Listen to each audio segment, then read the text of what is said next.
Hello and welcome to Nollywood Film Club. I am Mr. C Yaps critic, and it is this last episode of the year.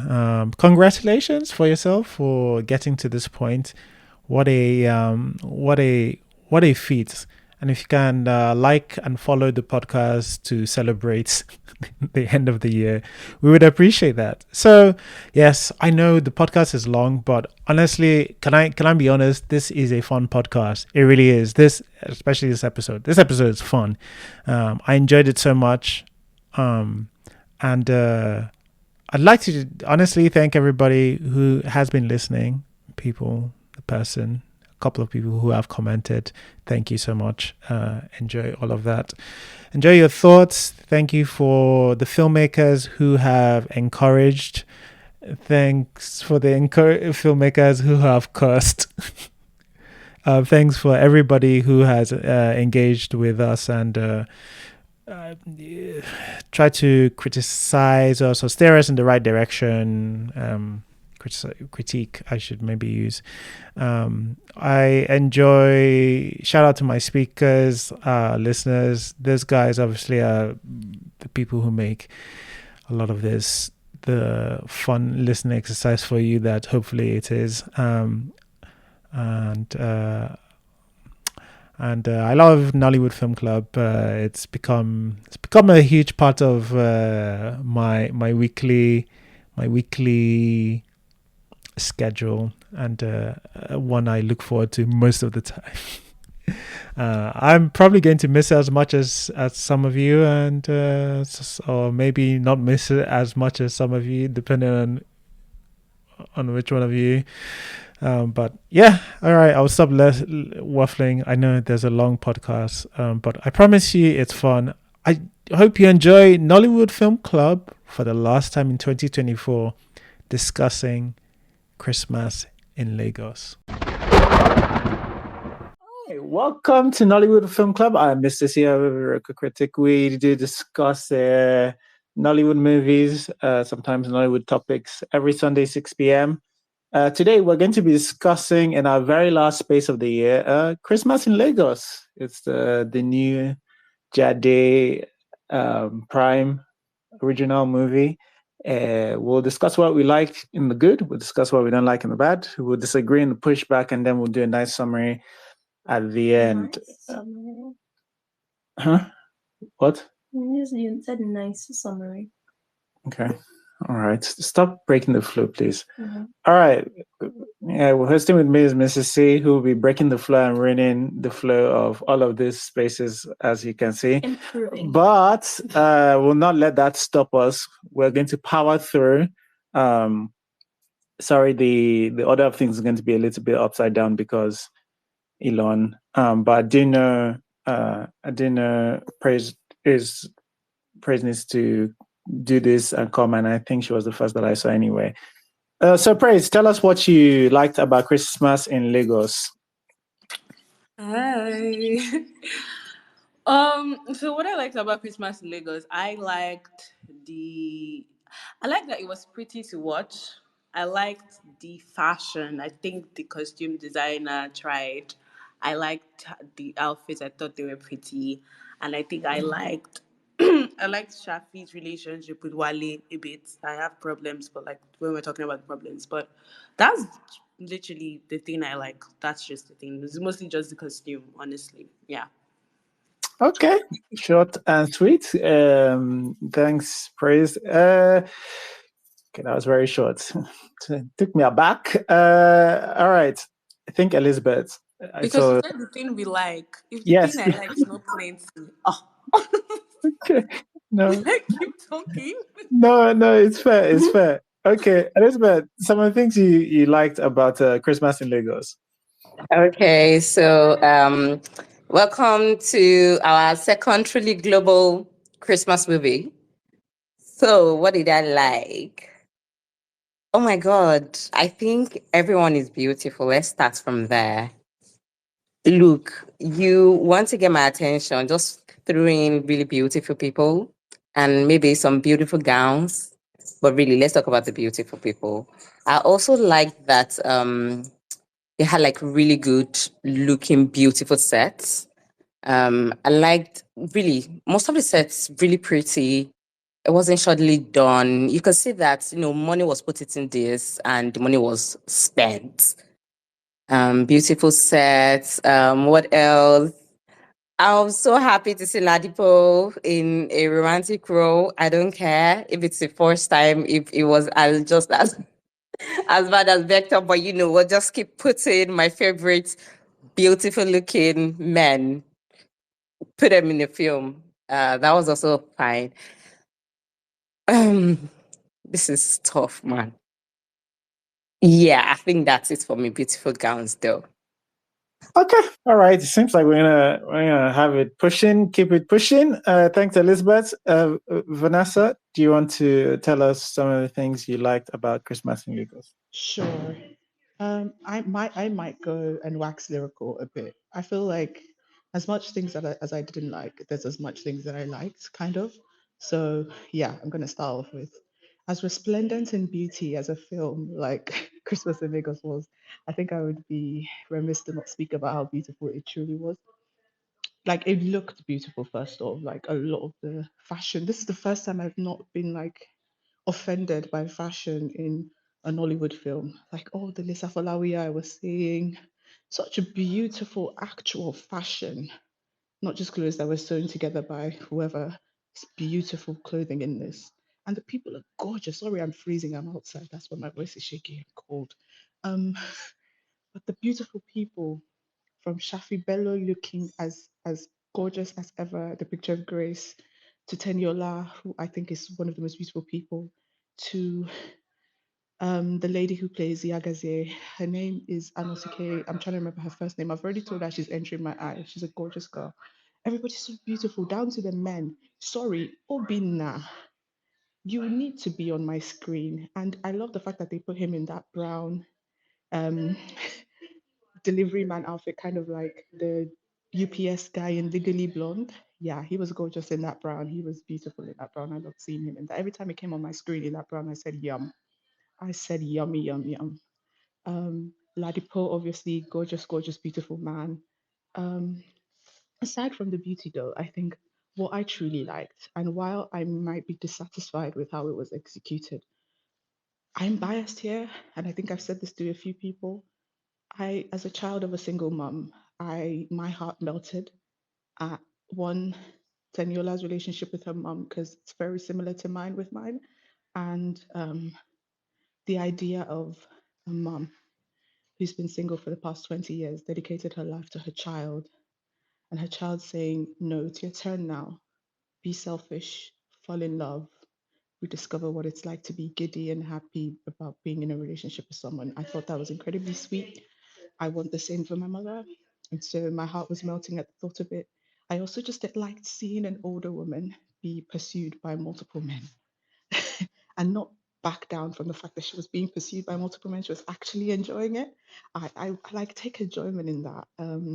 I loved seeing Shafi Bello giggly and happy and laughing at the thought of these men fighting over her. Um, just that whole storyline I really liked. Was it executed the way I wanted it to be? No, but we'll talk about that. What else did I really like? Okay, I like that Jade never skimps on when she has musical performers in her film. Like she will get the people to do the performances. Like I enjoyed seeing Ira Star, loved um Adekunle Gold's performance of Meleshe.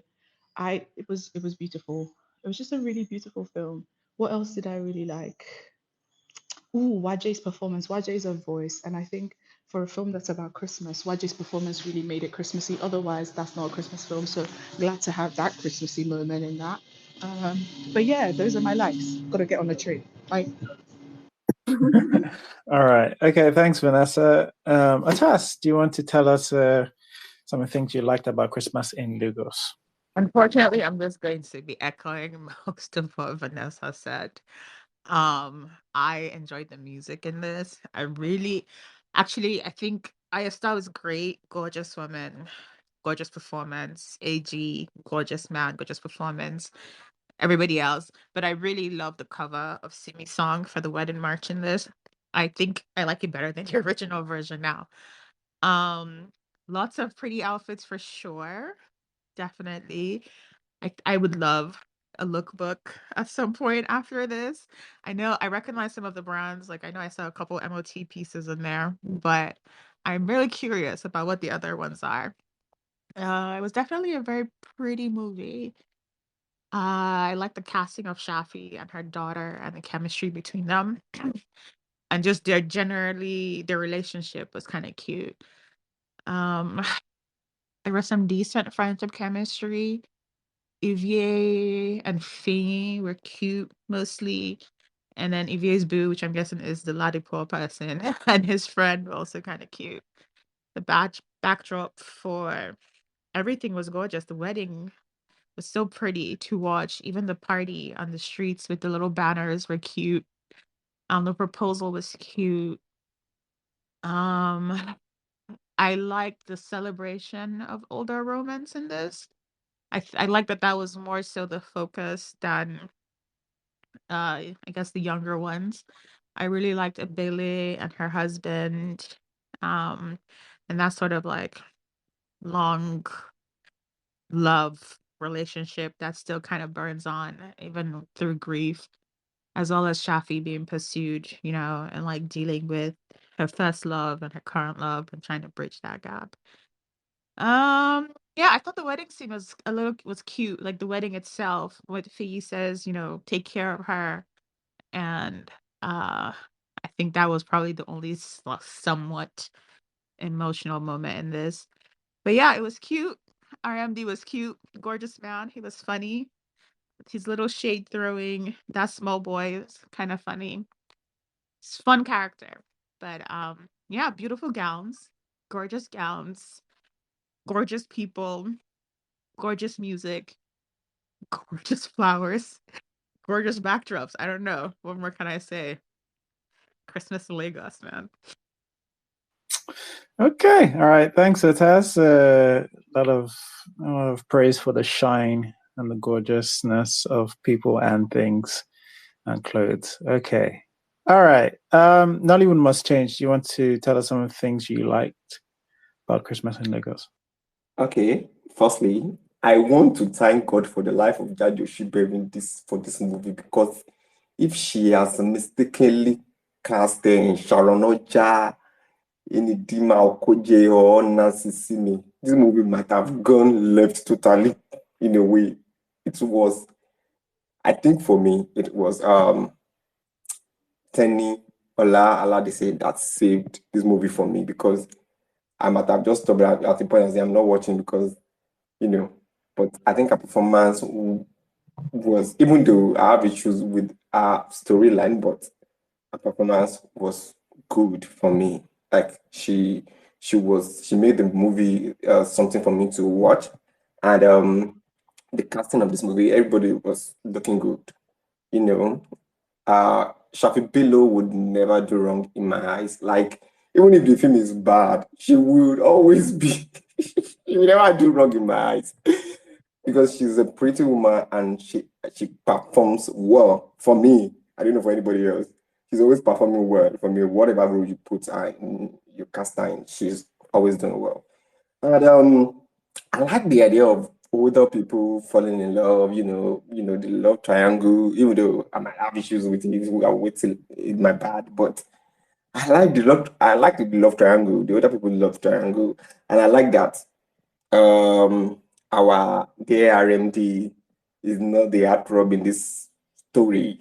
Like, it's like the villain, or like the bad guy. I kind of like that, because I know that because he's more good looking than the other guy, they might just cast him as But I think you know, I liked him being the bad person, and then I like the idea of the stories, like these plots. Yeah, well, I might have issues in the bad, but I kind of like the idea a single mother, older single mother, both she and her daughter looking for love, kind of thing.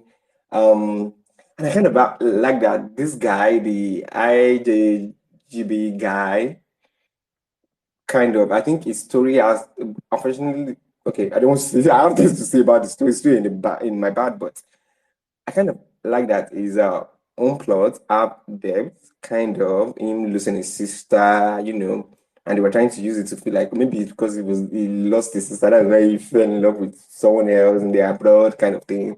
I kind of like that part a bit. Yeah. And the costume. Okay. I like some of the costume. Yeah, I like some of the costume. I like their parties, even though there are too much parties in this movie, but yeah, I like the parties. And then one thing that made me laugh was the scene with what's that name? Ecuador. Yes, kind of. I think she has been not been doing bad lately, in Skinny Girl, I said Skinny Girl, what is this series on YouTube? Smart Money Women. On every of our scenes, I always kind of funny to me, like the way she play her villain kind in that series. I kind of like it. And this one too, our scene was made me laugh because I was like,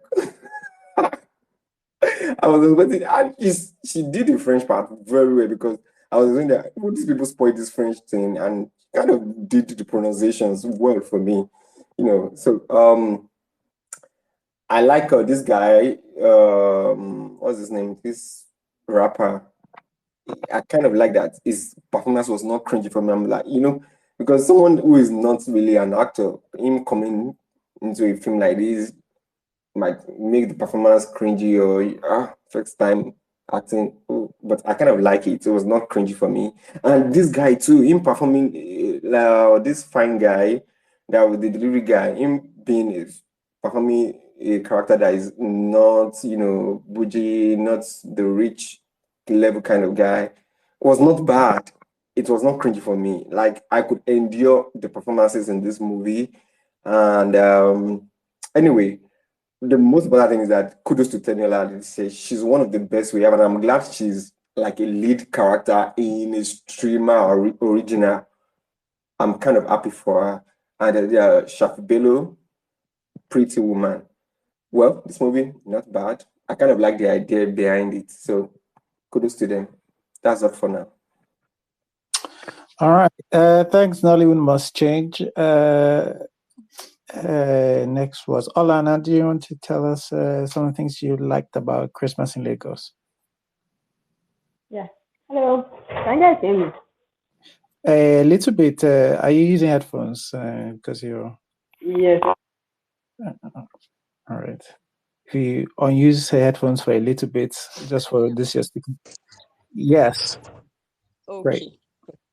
So the things I liked about this movie, first of all, gorgeous people. Everybody was looking nice. It was giving Jetty, so much brown sugar everywhere. I was like, Anyway, that's why I can never leave Nollywood because they give me so much brown sugar. I really enjoyed the faces. I did not know that Lagos had hot delivery boys moving around like that. Congrats to you, Lagos. And I also liked the clothes, the outfits, God. Like money was spent and you could see the money, you could smell the money, you could feel the money, you couldn't even taste it. Like everything was so nice, everything was so beautiful. The clothes, the settings, they spend money for this thing, the proposal setup and stuff, the what do they call it? The wedding setup, everything was just beautiful. So they gave us color, they gave us vibes, they gave us vibrancy. Yeah. So I really enjoyed all that. I also liked seeing Shafi Bello and Teniola play mother and daughter. It was cute. And I like the whole respectful nature of their relationship, the fact that these are people that they could bounce off of each other, nobody was scared of the other person. I really enjoyed that dynamic between them. I also liked the little triangle thing they did. I enjoyed watching older people that was the best love story there to me. So I enjoyed that as well. And yeah, Obi now on my screen, always a pleasure. Always a pleasure. Whether he's inside a boat that does not move, I've been a ship that does not move, or inside or, or inside some random party in Lagos and he has to rush to deliver small chops to a Nigerian wedding. Always a pleasure. So yeah, I enjoyed those are the things I like most about the movie. All right. Seems like the Obina test boot is getting full. But thank you. We'll move on to Cynthia. Cynthia, please, can you tell us what you liked about Christmas in Lagos? Oh yeah, thank you. So just a disclaimer, I only watched an hour of this movie, so everything will just be from that hour. From that hour or less than so.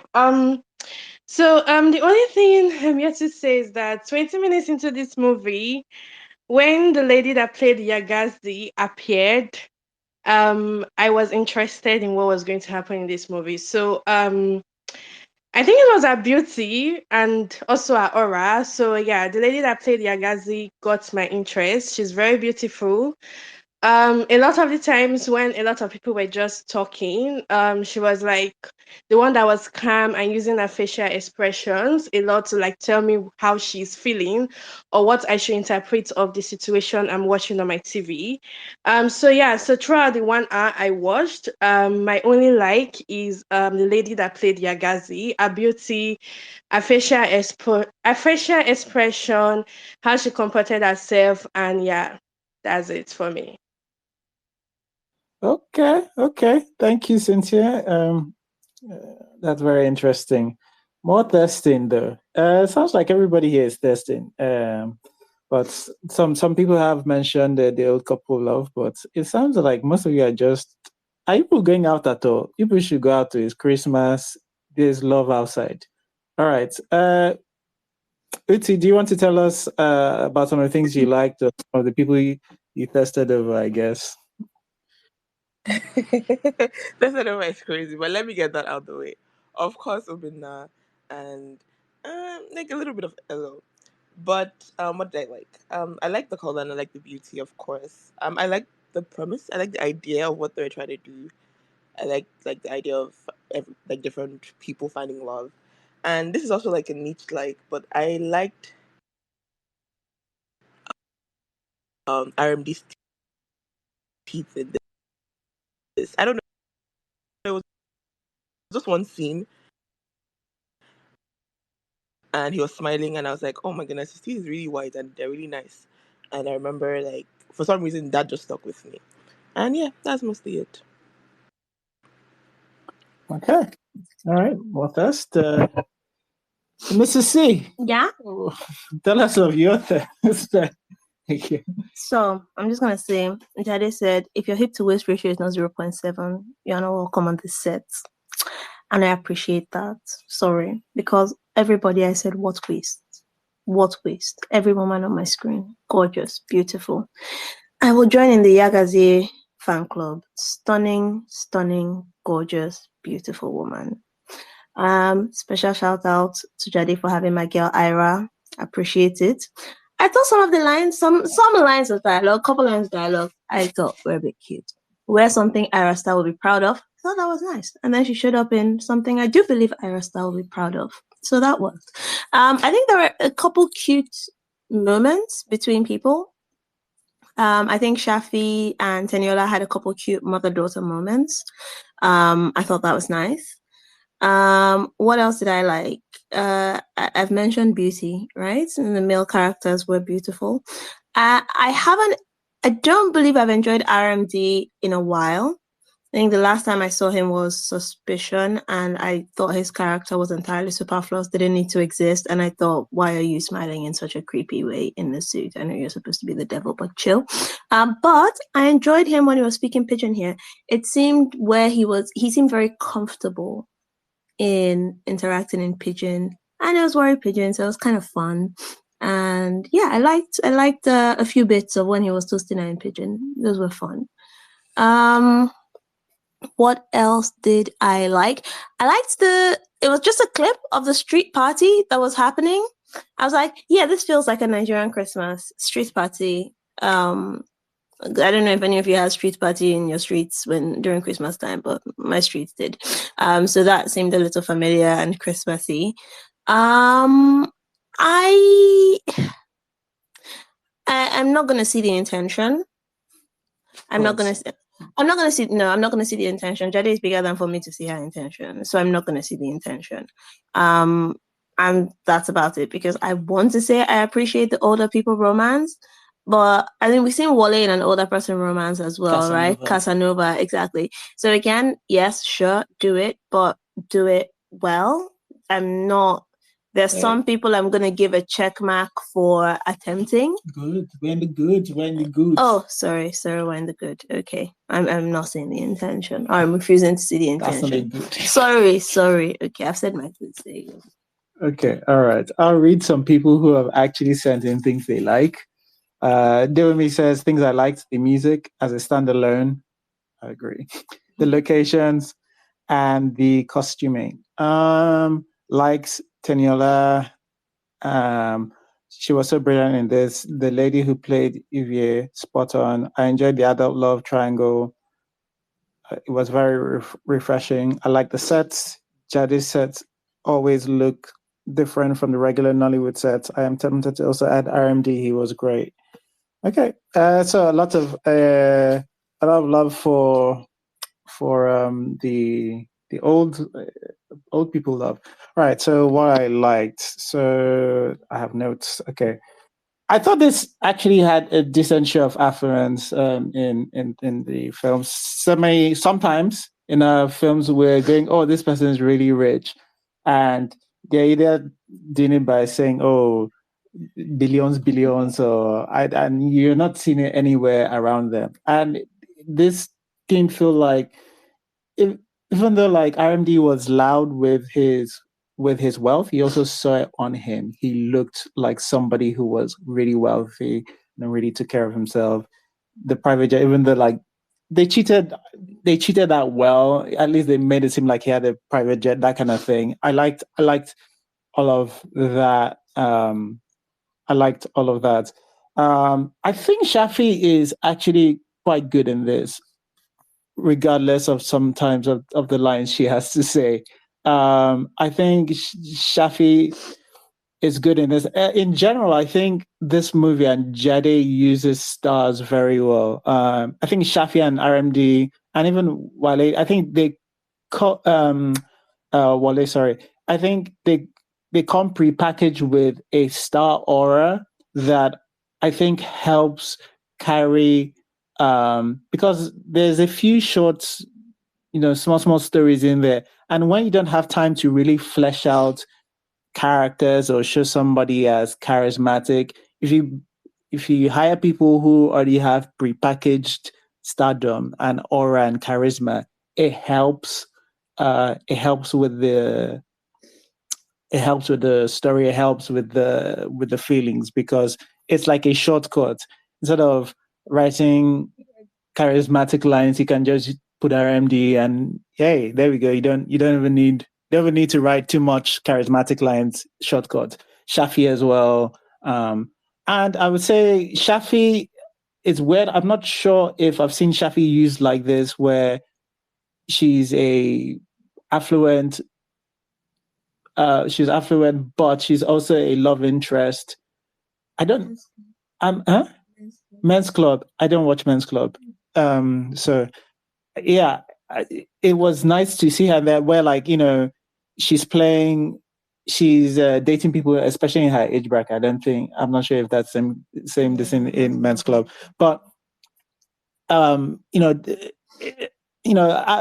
has played affluent and she's played, but it's usually I'm above somebody and, my nose up in the air, that kind of thing. But it's just nice to see her rub shoulders with her mates in this thing without having to sort of point her nose up. But I just thought there was a really good use of stars in that sense. Shout out to new drone shots, by the way. I saw drone shots that I haven't seen in a long time, and for somebody who does tend to notice these things, it was nice. They felt like they've shot Lagos again. Maybe they will reuse some of the. Yeah, it was really nice. The night scene, the day Yeah, scene. maybe they'll use some of these now for some time to come. I don't know, but hey, it felt like they found a new. I felt like a slightly new eye on Lagos was used for the drone shot, and I thought that was nice to see. Ladipo and the IJGB, I don't know what her name is. Their first kiss, it goes from a dance into their first kiss. I thought that was done really well. I thought that was done really well. I think it goes from a grind into the kiss, and that I thought that's the closest. That's a good display of number one, feelings, and number two, that's how you would imagine. It's like one of the only few examples where, for me, they were able to capture feeling using the camera and without saying too much words. Um, um, sometimes we talk about being aspirational. I think there were some aspirational things in here that I liked. There were the men in here. I like these men. These are aspirational men. Men that I feel like we can aspire to be. I mean, Wale sees a man. Wale sees a man drop his woman in a Rolls Royce, and he's like, "Yeah, whatever, man." Yeah, actually, it sounds tongue in cheek, but I'm not joking. Like, I like that because I'm sure they exist. Maybe in a not. Probably not a lot. Probably not a lot in Nigeria, but I don't see why we couldn't have at least one of those people. I think there's fine part. I think there's fine parts of this where it can happen. So I thought that one was okay. There's some other parts that I felt were too far for me, but that one where the person is like, I think I've seen versions of this when the husband is poor, is like some rich person spoiling his wife, like, I don't care, like, as long as I have so much faith in my babe. But this one I'm not married at this point anyway. But yeah, so I thought those were good stuff. And yeah, those were the things I liked about Christmas in Lagos. Hey, if you liked some things, put them in the description and we'll read them out. And we're moving on to the things that we don't like. Okay, all right. Praise, do you want to start us off with some of the things you do not like about Christmas in Lagos?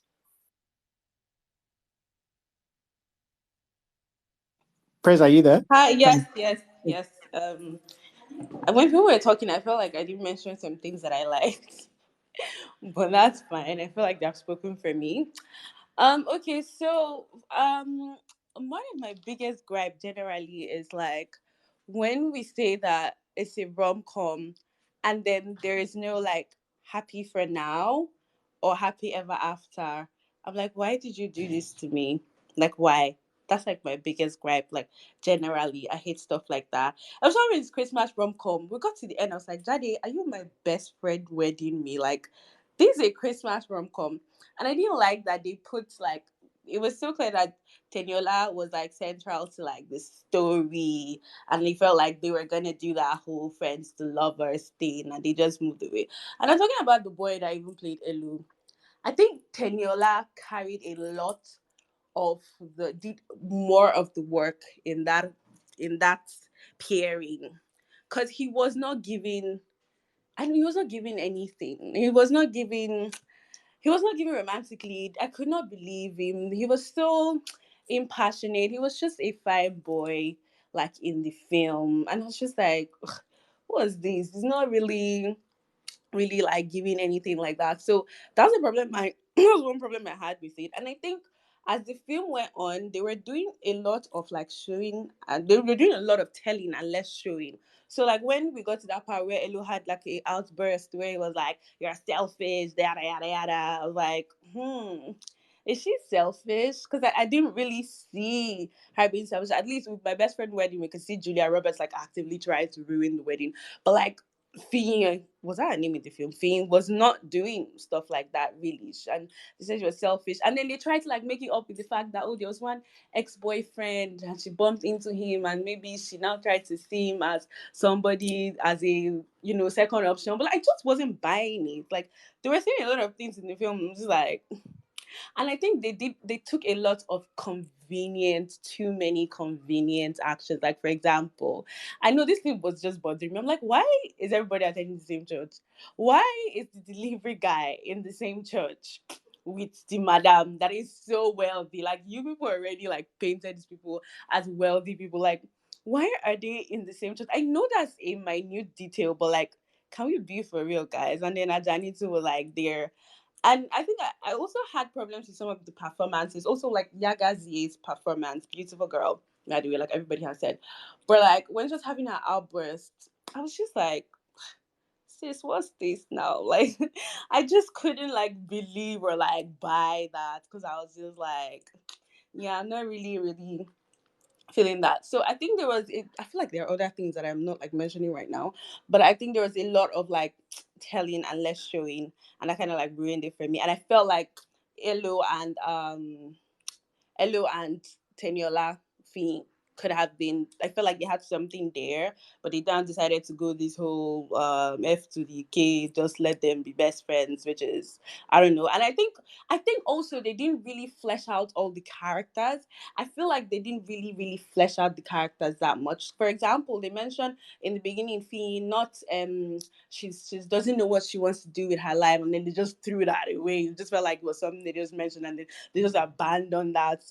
So when we even said she wants to do self-fulfillment in the end, it wasn't even making any sense to me because you didn't really use that line that you like opened up with, that you were saying, oh, she needs to like, she doesn't know what she wants to do with her life, but like she's not really finding anything in her life. At least with Ivie, they did this whole poetry thing that was just like, okay, but I would take it. At least they showed us that, but like they just threw some things out there and just forgot about it. I didn't think the characters were fully fleshed out as much as they should be. And I think that also with Shafi Bello's relationship with Wale Ojo, I really liked it a lot. It did feel like it was too easy. I don't know, maybe this is me.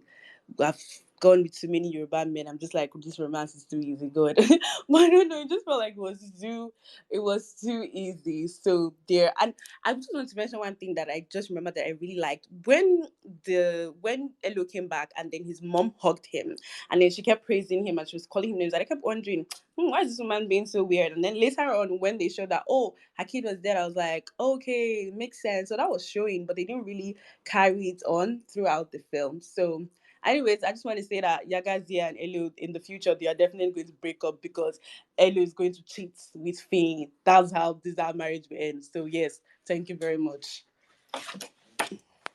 Thanks, Praise. Okay, that's longer than your like section a little bit. Vanessa, do you want? I can't remember. Was it Elizabeth? It was Elizabeth, but I don't know if Vanessa is. Vanessa looks like she's en route. No, I'm here. Sounds like I'm home now. Okay. All right. Oh, okay, you're home. All right, so you can. I think Elizabeth was next, so you go after Elizabeth. Elizabeth, do you want to tell us? Okay, so what did I not like? So let me also start with something that I forgot to mention. I was very happy to see Abiola Shegun Williams on my screen since she disappeared, the woman from Tinsel. Oh my God, I was so happy to see all these aunties in a place. I was just super excited. All right, so back to the things that I do not like. Let's start with one thing Daddy will do is she will be inspired by other work, and which is great. And one of my favorite inspired work that she has worked on will always be Insoken. And I think because she just took a central story, the film she was inspired by, and she just stuck to the formula of that film and then, trudged on to till the end. So I think that, there was some form of structure, plots, and even the conclusion, everything seemed to come together. But this particular one probably did not make sense. And I'll tell you why. Because the moment you start taking ideas from all over the place, it means that you're also going to take plots from all over the place. And then your plot becomes directionless, which, again, very similar to how I felt about Brotherhood. And so this film is Christmas in Lagos, but I'm not sure I saw Lagos in there at any point because obviously, so when your film is titled Christmas in Lagos, it's assumed that the Lagos itself will be a character in this film, right? Like almost every other film with some form of travel thing in there or cityscape. And here I felt like, I didn't see Lagos because I mean, there is that point like, what does Christmas in Lagos look like? According to this film, the IJG base, there's a wedding, there are concerts, there's a church, Everything seems so, like they know what Christmas in Lagos looks like.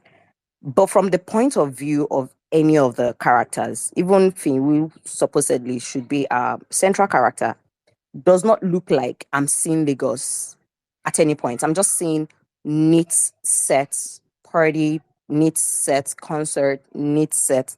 There was nothing that would inspire me and say this is what Lagos would look like as a wedding. But you know, The traffic wasn't enough for you in the beginning. I mean, that was traffic, but really, well, would that be Lagos itself? Like, would that be like Christmas in Lagos? I don't know. I mean, it's a film. It's supposed to feel something. Again, maybe because I already know Lagos. But if you were an outsider and you're watching this film for the first time, would you think that you know Lagos? Okay, jury is out on that. And they were talking damn too much. I'm sorry for my French. For the stilted dialogue that was going on.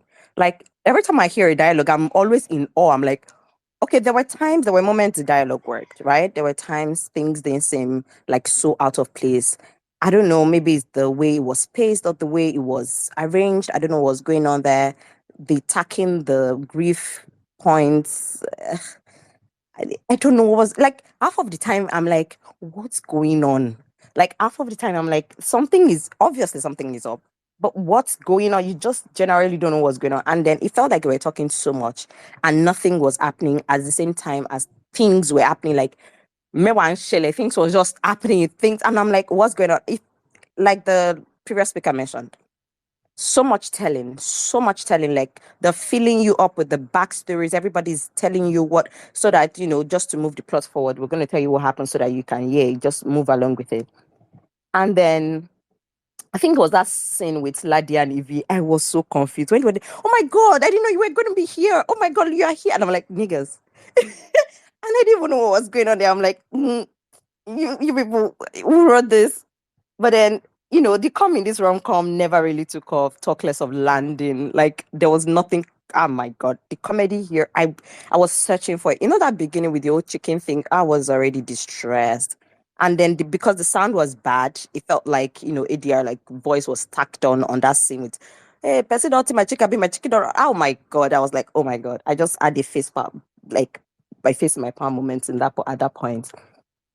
And then let's talk about the romance. We've talked about the rom-com, the comedy, romance. Well, let's talk about the rom in the com, because there were like lots of cute moments here, like lots of cute moments. You're smiling, like you have like a huge grin on your face because of those moments. But did the romance actually even happen? Romance, on the other hand, again, jury is out of that because I didn't see anybody fall in love. Even with the Shafi and what they has the cute moments, but the chemistry felt like, I don't know, when they were in the car, it just felt like friends, people who knew each other. Like, why is she choosing you? Why is it your childhood? Then I didn't understand what happened. Like, didn't she just meet Zach? Like, was it 12 hours to 24 hours of him proposing to her? Like, I'm like, what's going on here? Again, maybe that's how mad Lagos people are, but maybe realistically what happened. But again, the journey to this romance is just not there, because when you're watching a rom-com, the point is you're seeing two people fall in love, or you're rooting for a character because of the way it's been written. But what was happening on my screen? I didn't know. They felt comfortable, but not like love, actually level of romance. Maybe they're never ever gonna get there anyways. This film just felt like a giant party, like a huge party with a Spotify rotation. I really didn't mind it. And maybe it actually did embodies Lagos as superficial, but I'm sure that was not their initial intention. But that's it for me. Well. Wow, wow, wow. Okay. All right. Thanks. Thanks, thanks, Elizabeth. A lot said there. We'll get to this in a bit. Vanessa, do you want to give us your Sure. listeners? I'll just start off by saying this: where this film failed is they tried to do too much. And as with most ensemble films in Nollywood, we try to do too much and then we execute absolutely nothing. And the second way this film failed is that it wasn't written. So sorry, Auntie Jade. I know you wrote and directed this, but you did not write. This film basically, and it's this thing that Elizabeth says Nollywood does. And at this point now, it's like every time I watch a film, I can't help but see it. Is they put they go in the writer's room, put something on the board and be like, put post-its. What happens in Detty December and everybody just post it and then they film. Because if this was written, then we didn't need multiple stories. I'm so sorry to everyone who probably enjoyed the angle of grief. I don't think this film needed that. I swear, every time they mentioned Ijoma, I was like, I don't give two shits, man. Who is Ijoma? Why should I care? She don't die. She don't die. Last. So sorry, everybody. No. And I know that that story was an attempt at injecting what this big party, like Mo said, this massive party with a Spotify rotation, with some heart and warmth, but it failed. It failed. And to be honest, what would have been heartwarming and filled with, you know, all that human interest was a simple story. I don't know how many times we have to say this. Give me a single mom and her daughter's journey with finding love in Lagos during Christmas. That's all we needed. That's all we needed. We didn't need Laddie and Chisom. Abi, what's his name? Even though I loved seeing Obinna and he was beautiful, we didn't need their story. I swear we didn't even need Ivie and Ladipo's character. Maybe we could have had her as a side thing, as the IJGB girl cousin coming home and having like a Christmas fling. Love that for her. But we didn't need their story. What we had, which was a gold mine, was Shafi Bello's character, Gbemi, and Teniola's Fiyin in Christmas, a single mom and daughter, and their journeys with finding love. These two characters, who were supposed to be our mains, in two love triangles somehow, that should have been our focus. Because that scene, everyone has talked about that scene where Fiyin is on the bed with her mom and they're having this conversation. And it almost feels like Fiyin is giving her mom permission to find love again, or to allow her, because she's, according to the film, she has found love, allow herself to succumb to said love. That scene was beautiful. My heart was smiling, my heart was crying, and we could have had all of that throughout the entire film. That scene showed us the relationship between Fiyin and her mom that we didn't get to see a lot of in the entirety of this 2-hour film. If you had just left it with that and we're seeing these women go through, her mom and Fiyi go through their shenanigans in Lagos, mommy going to all the big women parties, Fiyi going to all the young people parties, and their struggles with their love triangles and their finding love, and Fiyi going to her mom for advice, for working through her feelings for her best friend and actually determining if these feelings were real. Why did we have that random, all of a sudden, Fiyi is talking to her mom about how she loves Ilo on the morning of her mom's wedding? And then her mom had to rush and give her 2 lines of advice. Like, we could have had this throughout the entire film where they're downloading each other, shenanigans to each other. That's heartwarming. You don't need a story about grief and loss. And I understand while that's a powerful story to tell, and maybe that's an entirely different film about people dealing with grief and loss during the holidays, because that's a real thing. But it just didn't feel like that was a part of this film. It didn't feel like that was a part of this film. And everything just felt rushed. And as much as I loved seeing Shafi Bello being pursued and her giggling and happy, her storyline wasn't fleshed out. Like, there's potential there. There's so much potential there. You have someone who was her first love, her first heartbreak, and then she lost her love. And he's gone on to marry people 3 different times, even though he's proposed to her 6 different times during the past 20 years. But she's also found this gentle, soft, kind love. But she has hang-ups and she's struggling to let herself submit and succumb to that love. We have something here. But you're rushing through Zach, meeting her, getting her on his private jet, and then the very next day at his birthday party, he's pulled out a ring. I don't mind that, but you've got to give me more than that. You've got to give me more than him coming to her house with Hermes, even though he pronounced it wrong, everybody. Bringing sorry, I cringed. He pronounced it wrong. He said Hermes. No, it's Hermes. Guys, the S is pronounced. He said it wrong, but fine. Bringing her gifts, but show us why. Show us why she chose. I'm sorry, guys. I work in fashion. I can't get away with the MS. Anywho, show us why Shafi chose Wale. Because to this day, I don't know why she chose Wale. I don't know why she fell in love with Wale. I made my inferences as to why she chose Wale Ojo's character. Because he has, guys. Also, this nonsense about small boy. Wale Ojo's character has money. Did you see that man's house? Did you see the car that man's driving? That man is moneyed. But besides that, like, show us why she chose him. You know, they try to make allusions to this, right? Of someone who you can fry plantain with and dance with in the kitchen. All of that's great, but don't tell us. Show us that this love is kind, that this love is soft, that this love is patient, that this love is waiting for her, that he's not rushing through this love, that he actually just wants to be with her, that this is more than just a heady type of romance. This is companionship. This is what you want at a later time in life. Show us that. Don't tell us that. That's where the romance is. And I'm sorry, Nollywood, if you don't love romances, don't make romances. Because at this point, we're getting people who don't love romance, who don't know the tenets of romance, and they're making romances. And it's lacking the feels. It's actually lacking the romance. It's lacking the love. It's lacking the headiness, the softness, the gentleness, the pace of it all. We should be feeling things. And sad, the only time we ever felt like this film, the cameras were giving us any feeling was when Ivie and Ladipo's character were dancing and they kissed, like Mr. C said. All the other rest of it, there's no love in here. Where is the romance in this? Same with what's her face's character. And I know you don't have to give us backstory, but let it actually make sense. We meet a character who's driving a convertible in Lagos. Good for her. She's Delulu.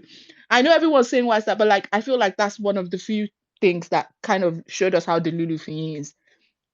She's obviously very Delulu because why are you driving a convertible in Lagos? But that's fine. That's great character introduction, right? Fine. But you show us this character, and all of a sudden, out of nowhere, she's saying, I'm in love with my best friend and I'm going to tell him that I love him. How? How am I supposed to believe this? And then you tell us, oh, she's going to fight for him. The way this trailer made it seem like she was going to break up, she was going to do shenanigans. I thought that's where the comedy of this rom-com was going to come from, was all her shenanigans to break up this couple, guys. I thought that's where the comedy was coming from. All her failed shenanigans to break up this couple and it's backfiring on her. That would have been funny. But we didn't even get that. Because halfway through the film, she gave up and stopped fighting. And she was planning her friend's proposal and just moping throughout the film. And then we get to a point where you deceive us into believing that she's finally come to the point of acceptance where her mom tells her, if you have to say, I think I'm in love with this person, then maybe you're not in love with that person. I thought she'd given up. And then out of nowhere, she's kissing this man. Now, what are we doing, guys? And like Praise said, there's certain rules to filmmaking. And I know people say there's no rules. I'm sorry, genres have rules. A Christmas film, a Christmas romance is supposed to end in happily ever after. Every single character must be happy. If they are not happy, they will have happy for now. Every single character in a Christmas romance must be happily ever after. You're not going to leave me with some self-discovery bullshit. No, make that film another time of year. Don't make it during Christmas. And don't call it a romance. No. Everybody must have happily ever after. And then you are telling me I'm doing self-development. And after I saw, sorry, Yagazie, after you saw her stick her tongue down your man's throat, you actually accepted that ring? That's what we're doing here. Do you know, at the point where they showed us Nasser, also cute. When they showed us Nasser, I was like, oh, maybe this is her love interest. Maybe this is the ex who was like, who broke up with her like 2 weeks ago, and then he sees her out again, and then the feelings are there, and like maybe this is her makeup, and then halfway through this whole shenanigan of thinking I love my best friend, he comes back in the picture, and she's like, oh, actually, wait, no, I don't love my best friend. I might like Nasser. This is the tension we need. There's so much material, but in the bid to try to do too much, we did nothing at all. And I'm sorry, until we get people who love romances, who know romances, who understand the structure of a romance and what works in a romance. Guys, Nollywood, I know I've been begging for romances, but stop it. Let's end it now. Let's not do it again until we figured out what makes a romance. No, I'm sorry, because I can't keep doing this. Let's figure out what makes a romance work. And then give me a romance. I want to feel things. I want to see people fall in love. Don't tell me. I want to see people fall in love. I want to see people work through their feelings. I want to see their internal monologue without hearing their internal monologue. I want to see what makes this love real. Why even Yagazi and Elo, these people trauma bonded now. You people trauma bonded over losing family, and all of a sudden you people are in love. That's not love. That's trauma bonding. I'm sorry, this nigga was watching Fiyin walk down the aisle with hearts coming out of his eyes. This man was the heart eye emoji. And he has the effort to tell me no, it's Yagaze he wants. What are we doing here, guys? Or maybe it's because that guy cannot act, and maybe the one moment where he thought he was acting forlorn, he wasn't doing it. Because again, now to the acting performances, I don't care about accent. I don't care about Aganawana. That man cannot act. So sorry. Also, where did he get his accent from? None of his parents don't have an accent, except he's been living in America since he was 10 years old. Where did he gather his own accent from? Doing Aganawana up and down the place. So sorry, that guy cannot act. Very pretty, very beautiful. I'm sure his audition was, do you want to take your shirt off? He said yes, and he took his shirt off. Lovely. He looked good without his shirt on. So love that for him, but he's not an actor. Even Ivie, love Ivie, beautiful girl, happy-go-lucky. Performance wasn't particularly great, except for Yagazie's final speech. I think she was the one out of these new faces that I quite liked. Throughout the film, she was just being Yagazie, right? It didn't feel like she was putting on a performance.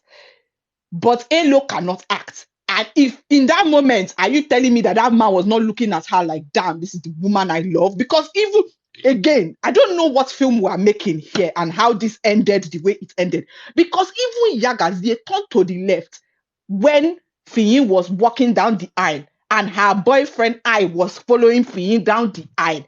She gone safe. She look at him, but boy, you look at this girl. Then, so you can't tell me that she didn't know this. Sorry, I know my time is up, but you can't tell me she didn't notice that he was in love with her. And then all of a sudden, from nowhere, it's Yagazi he ends up with. If we're going to write romance, let's be serious about what we're doing and do it right. Wow. Well, Okay. All right. You didn't tell really us how tell you us her. really feel, She Vanessa. didn't. Not really sure you understand how you really feel, but I'm sure we'll get it from somewhere else. All right. Okay. Thanks, Vanessa. Alana, do you want? Oh no, sorry. So Tas, do you want to tell us what you do not like about Christmas in Lagos? Yeah, sure. I mean, first we have Vanessa here with another case of you can pronounce it, but you can't afford it. So how has pronouncing Emez, The Heme, shade whatever of you it call it, all. She said his pocketbook can do it, yours can't. God pronouncing that damn. in your life, Vanessa? Please leave my boo alone, please. Thank you very much. Um, but yeah, no, this movie was very interesting. I don't think acting ability was really a prerequisite for this film. Maybe other than like the three main people. The rest of it, I don't know who mentioned that they all had no waist. I think the rest of it was just being able to pass through a tight space and coming out on the other side, and they're like, you're hired. But for the most part, the dialogue was cringe, very stilted. Um, but it's Christmas, so I'm just going away with the realization that maybe I'm too poor, and maybe that's how rich people communicate. So fair. Um, and they definitely try to do too many things at once with the storyline. The whole my best friend's wedding part of it was just a distraction because there's a reason my best friend's wedding is a whole movie because they set up the entire thing for you, their backstory, the shenanigans, her trying to break them up, it not working, them coming back together, and then her sort of finding her own happily ever after. Like it requires a full length of time to concentrate on each of the storylines that they were trying to tell. And instead they just kind of do like a mix mash like of everything. Like I could see like four different romantic movies in there. And it just didn't end up being as coherent as it could have been. Eh, I don't think Ikue Edowo should ever do that again. I know somebody earlier said they liked her friend, so I thought that whole scene was ridiculous. All of it was ridiculous. It had a lot more pomp than any substance. It just was beautiful gowns, honestly, beautiful gowns. But the performance, the story, the plot line was not great. A lot of things caught me off guard. Like the old women, I hate calling them old women. They're gorgeous women. But it felt like they all kind of reconnected at RMD's little shindig. And then all of a sudden they're like central parts to her wedding. It was all just very poorly put together. There was not a lot of comedy that I liked in this, other than RMD actually was probably the only consistently funny person in this. The romance as well wasn't great. And I know everybody else has said that. So I don't think there's a lot to talk about there. But I will say that with her choosing Wale versus her choosing RMD, that part made a little more sense to me. Probably the only thing that made the most sense in the movie, because it was clear, at least to me, that Wale's character was more like a safe, comfortable relationship, very secure. His approach and his reaction to, the gifting, his lack of fuss at the gifting, waiting for her to figure out what she wants, and also kind of letting her know that it's okay for her to choose herself. The little dance and burning plantain scene, they had a cute thing. But the real romance in this movie is really just the friends we made along the way, because Fiyin being a central character, her love story, and just her life in general was very much neglected. And we spent a lot of time, trying to figure out what Ebele's grief was, her daughter dying, whatever. Um, and it was just very poorly put together. But beautiful gowns. Beautiful gowns. The fashion director, whoever she was or he was, should do that again. Everybody else, maybe not. Elo as well could not act. A beautiful man, so fair enough. Okay, all right. Thanks, Atas. Alana, do you want to tell us about the things you don't like? Is Alana there? Can others hear her? Is it just me?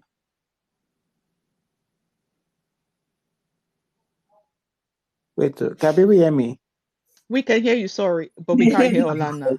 Okay, all right. Yeah, PTSD. All right, yeah. You have to check. All right, okay. Nollywood must change. Do you want to? Can you hear me? Yes. Okay. If I start from where I start, it would be like if I'm echoing what Vanessa had said already, because she has almost said she had said almost everything. Because talking about the main character of this movie, because I want to assume it's Teniola, and they said is the main character of this movie, because they gave her no option at the start when she was expecting this guy to, like, when the guy brought out the ring and she was expecting the guy to propose. I thought they were like dating kind of, and then they started talking about best friends, that they were like best friends. So I'm like, if you guys are best friends, this guy never mentioned he was dating someone in the US. She don't be US they come from. Like, this guy never mentioned he was dating someone in the US. If you guys were like best friends, you were really close. So, and how are you expecting your best friend to come and propose to you like that? Because I really don't understand. Maybe they could have just, they're childhood lovers, kind of, and then, because I was kind of confused. Like, this character was kind of like someone who doesn't respect herself. Like, she doesn't know what she's doing.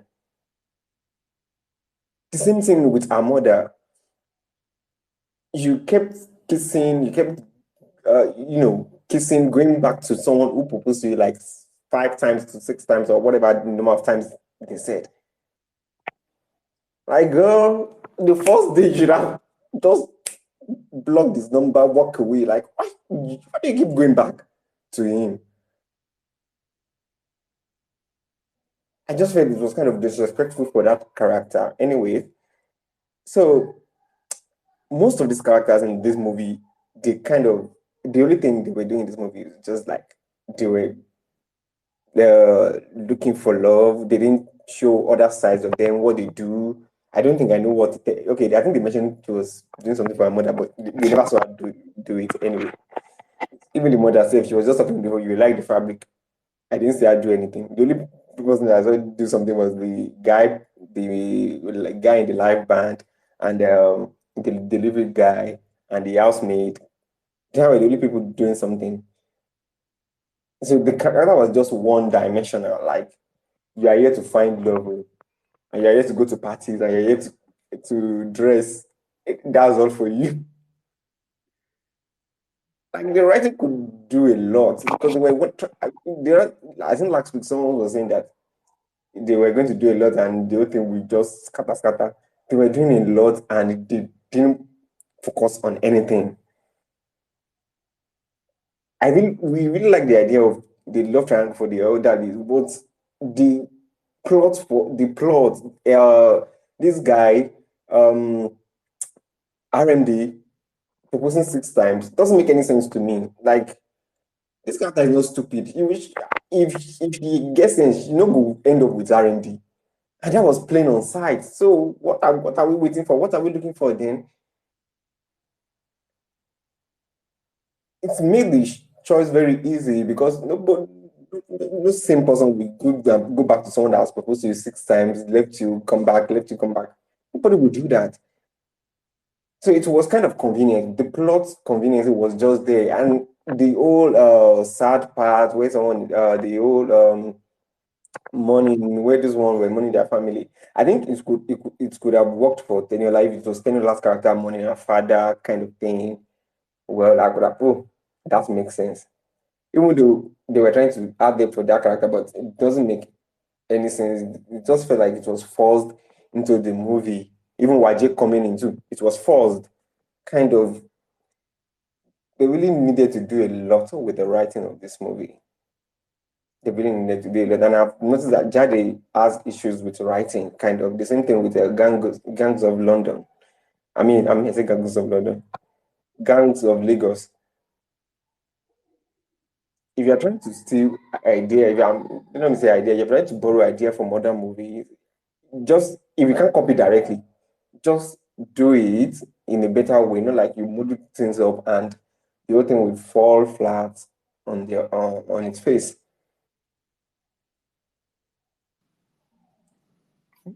So I don't repeat what people are saying. People have just done better with writing. I think that was the only point but anyways, the performance, I kind of like the performances because I didn't find any performance cringy, like maybe because they were good looking. Because they were good looking, actually. Maybe because they were good. That's why I couldn't endure the movie. I would just say, especially the guys there, I was just like, this guy is pretty. So that's all I have to say. All right. Okay. Thank you. Not even much change. Cynthia, do you want to tell us some things you did not like? Oh yeah, so like everyone has said, this movie seriously had an identity problem. Is it the subplot? Is it even the title? I know Elizabeth was talking about Christmas in Lagos, and I do support her because I mean whenever you see a movie like something something in Miami, something something in whatever, you kind of like have an interest or you're kind of like going back with, oh, these things do really happen in Miami, these things really do happen here. So even in this movie, I mean, Lagos is a state made of different cities. I couldn't even tell if this is Christmas in a particular city, how this is how if this is Christmas in Lekki, for example, and this is how everything happens. But at the same time, I'm also broke, I'm poor, so it could also be a rich part of Lagos. But yeah, I think, or I'm very certain this movie had an identity problem, and I don't know if it's possible to do Christmas in Lagos. To be honest, if we're going to that area, because Lagos is a state and different cities, different things. But that is that. Personally, I didn't finish this movie, and that's because I found it very hard to watch. I lost interest. This was the first Nollywood I watched after a major event that made me come back to Nigeria, and it was really, really bad. And I'm starting with the first thing that puts me off. It has to do with working with extras. So I know that Mr. C said Jade had a good way to work with people that have stardom, like RMD, Wale Ojo, and Shafi Bello, and they helped carry the movie. But for me, 5 minutes into this movie, I already felt like the extras had degraded the quality of the movie I was watching. So we had the whole car scene with the fire, we had the whole sorry, we had the whole airport protocol guys. So that's just those people even coming and reciting their lines and just going and me not seeing like they're part of the movie or they are in the movie was already like a turn off for me. And after 5 minutes, I closed the movie to do other things because I'm busy. Okay, even though it's Christmas period. So working with extras was really, really, really just a very, very should I say bad or behind? It's not something I would expect from someone like Jade, because even YouTube makers have kind of like know how to like put in extras and they feel like they are part of a whole. But all the extras that popped up kind of like felt different, and they were just coming to recite their lines. But then again, even the main characters were terrible actors and actresses, so that is there. But yeah, so that also like took me out. I was uninterested. Then we now had the main characters with their dialogues that were really, really a big turn off for me. Like, why are you speaking like that? I know Mrs. C says she likes RMD Pidgin, but I was bored. Sorry, I was really, really bored. I just thought as a South man at some point with RMD's character, I felt he was doing a lot of cho. I felt I needed to see him more with his aura and just facial expressions and just some men, they don't tell you that they are competing. Like you just see it. So yeah, so a lot of time when you switch over to Pidgin, Yoruba, whatever I was doing, I was really, really bored with that. The dialogue from everybody was boring. Coupled with the extras that were degrading the quality of the movie. This movie is 2 hours long, and 30 minutes into this movie, I had nobody story I was interested in. And this has been my issue with like a lot of film. Like if your film is 2 hours, at least by the quarter of your movie, let your viewers know where they are where they are heading toward. Is going to like help us like keep our interest. But 1 hour into the movie, not a single person's storyline caught my attention, and I'm like, you know what? Nigeria is hard. I can't keep wasting my data. I can't keep wasting my data. I've spent so much money and all this stuff, and yeah, I'm out of the movie. Because I mean, I watched some movies on YouTube, and they were really, really better because they kind of focus on one storyline, as most people have said. Like they were different storylines, and focusing on one would have been better. But yeah, so that's it for me. Like I found the movie very hard to watch. Part of the reason were the extras. At the beginning, they were completely out of the movie. It felt like they weren't part of the movie. I thought it had identity problem. From the Christmas in Lagos, I didn't feel Lagos. I've been having connection issues since I came to this country. But then again, I'm broke. I didn't feel Lagos. I don't even know. To be honest, even the first scene with the cow and the makeover, I don't even know what they were doing. But well, it's their part of Lagos. But like, I have that identity problem. Extras, main characters, they were just all uninspiring. There was nothing exciting about it, so I wasn't ready to like go in to see where their romance was happening or where their romance were developing towards. And if you are going to make a 2 hours movie, at least by the quarter of the movie, you should be able to get your audience attention. And this movie did absolutely nothing to get my attention. And yeah, so it wasn't really it for me. And I'm uninterested with all this romance talk requesting. Thank you. Okay, all right. Thanks, Cynthia. Uti, do you want to tell us some of the things that didn't sit well with you?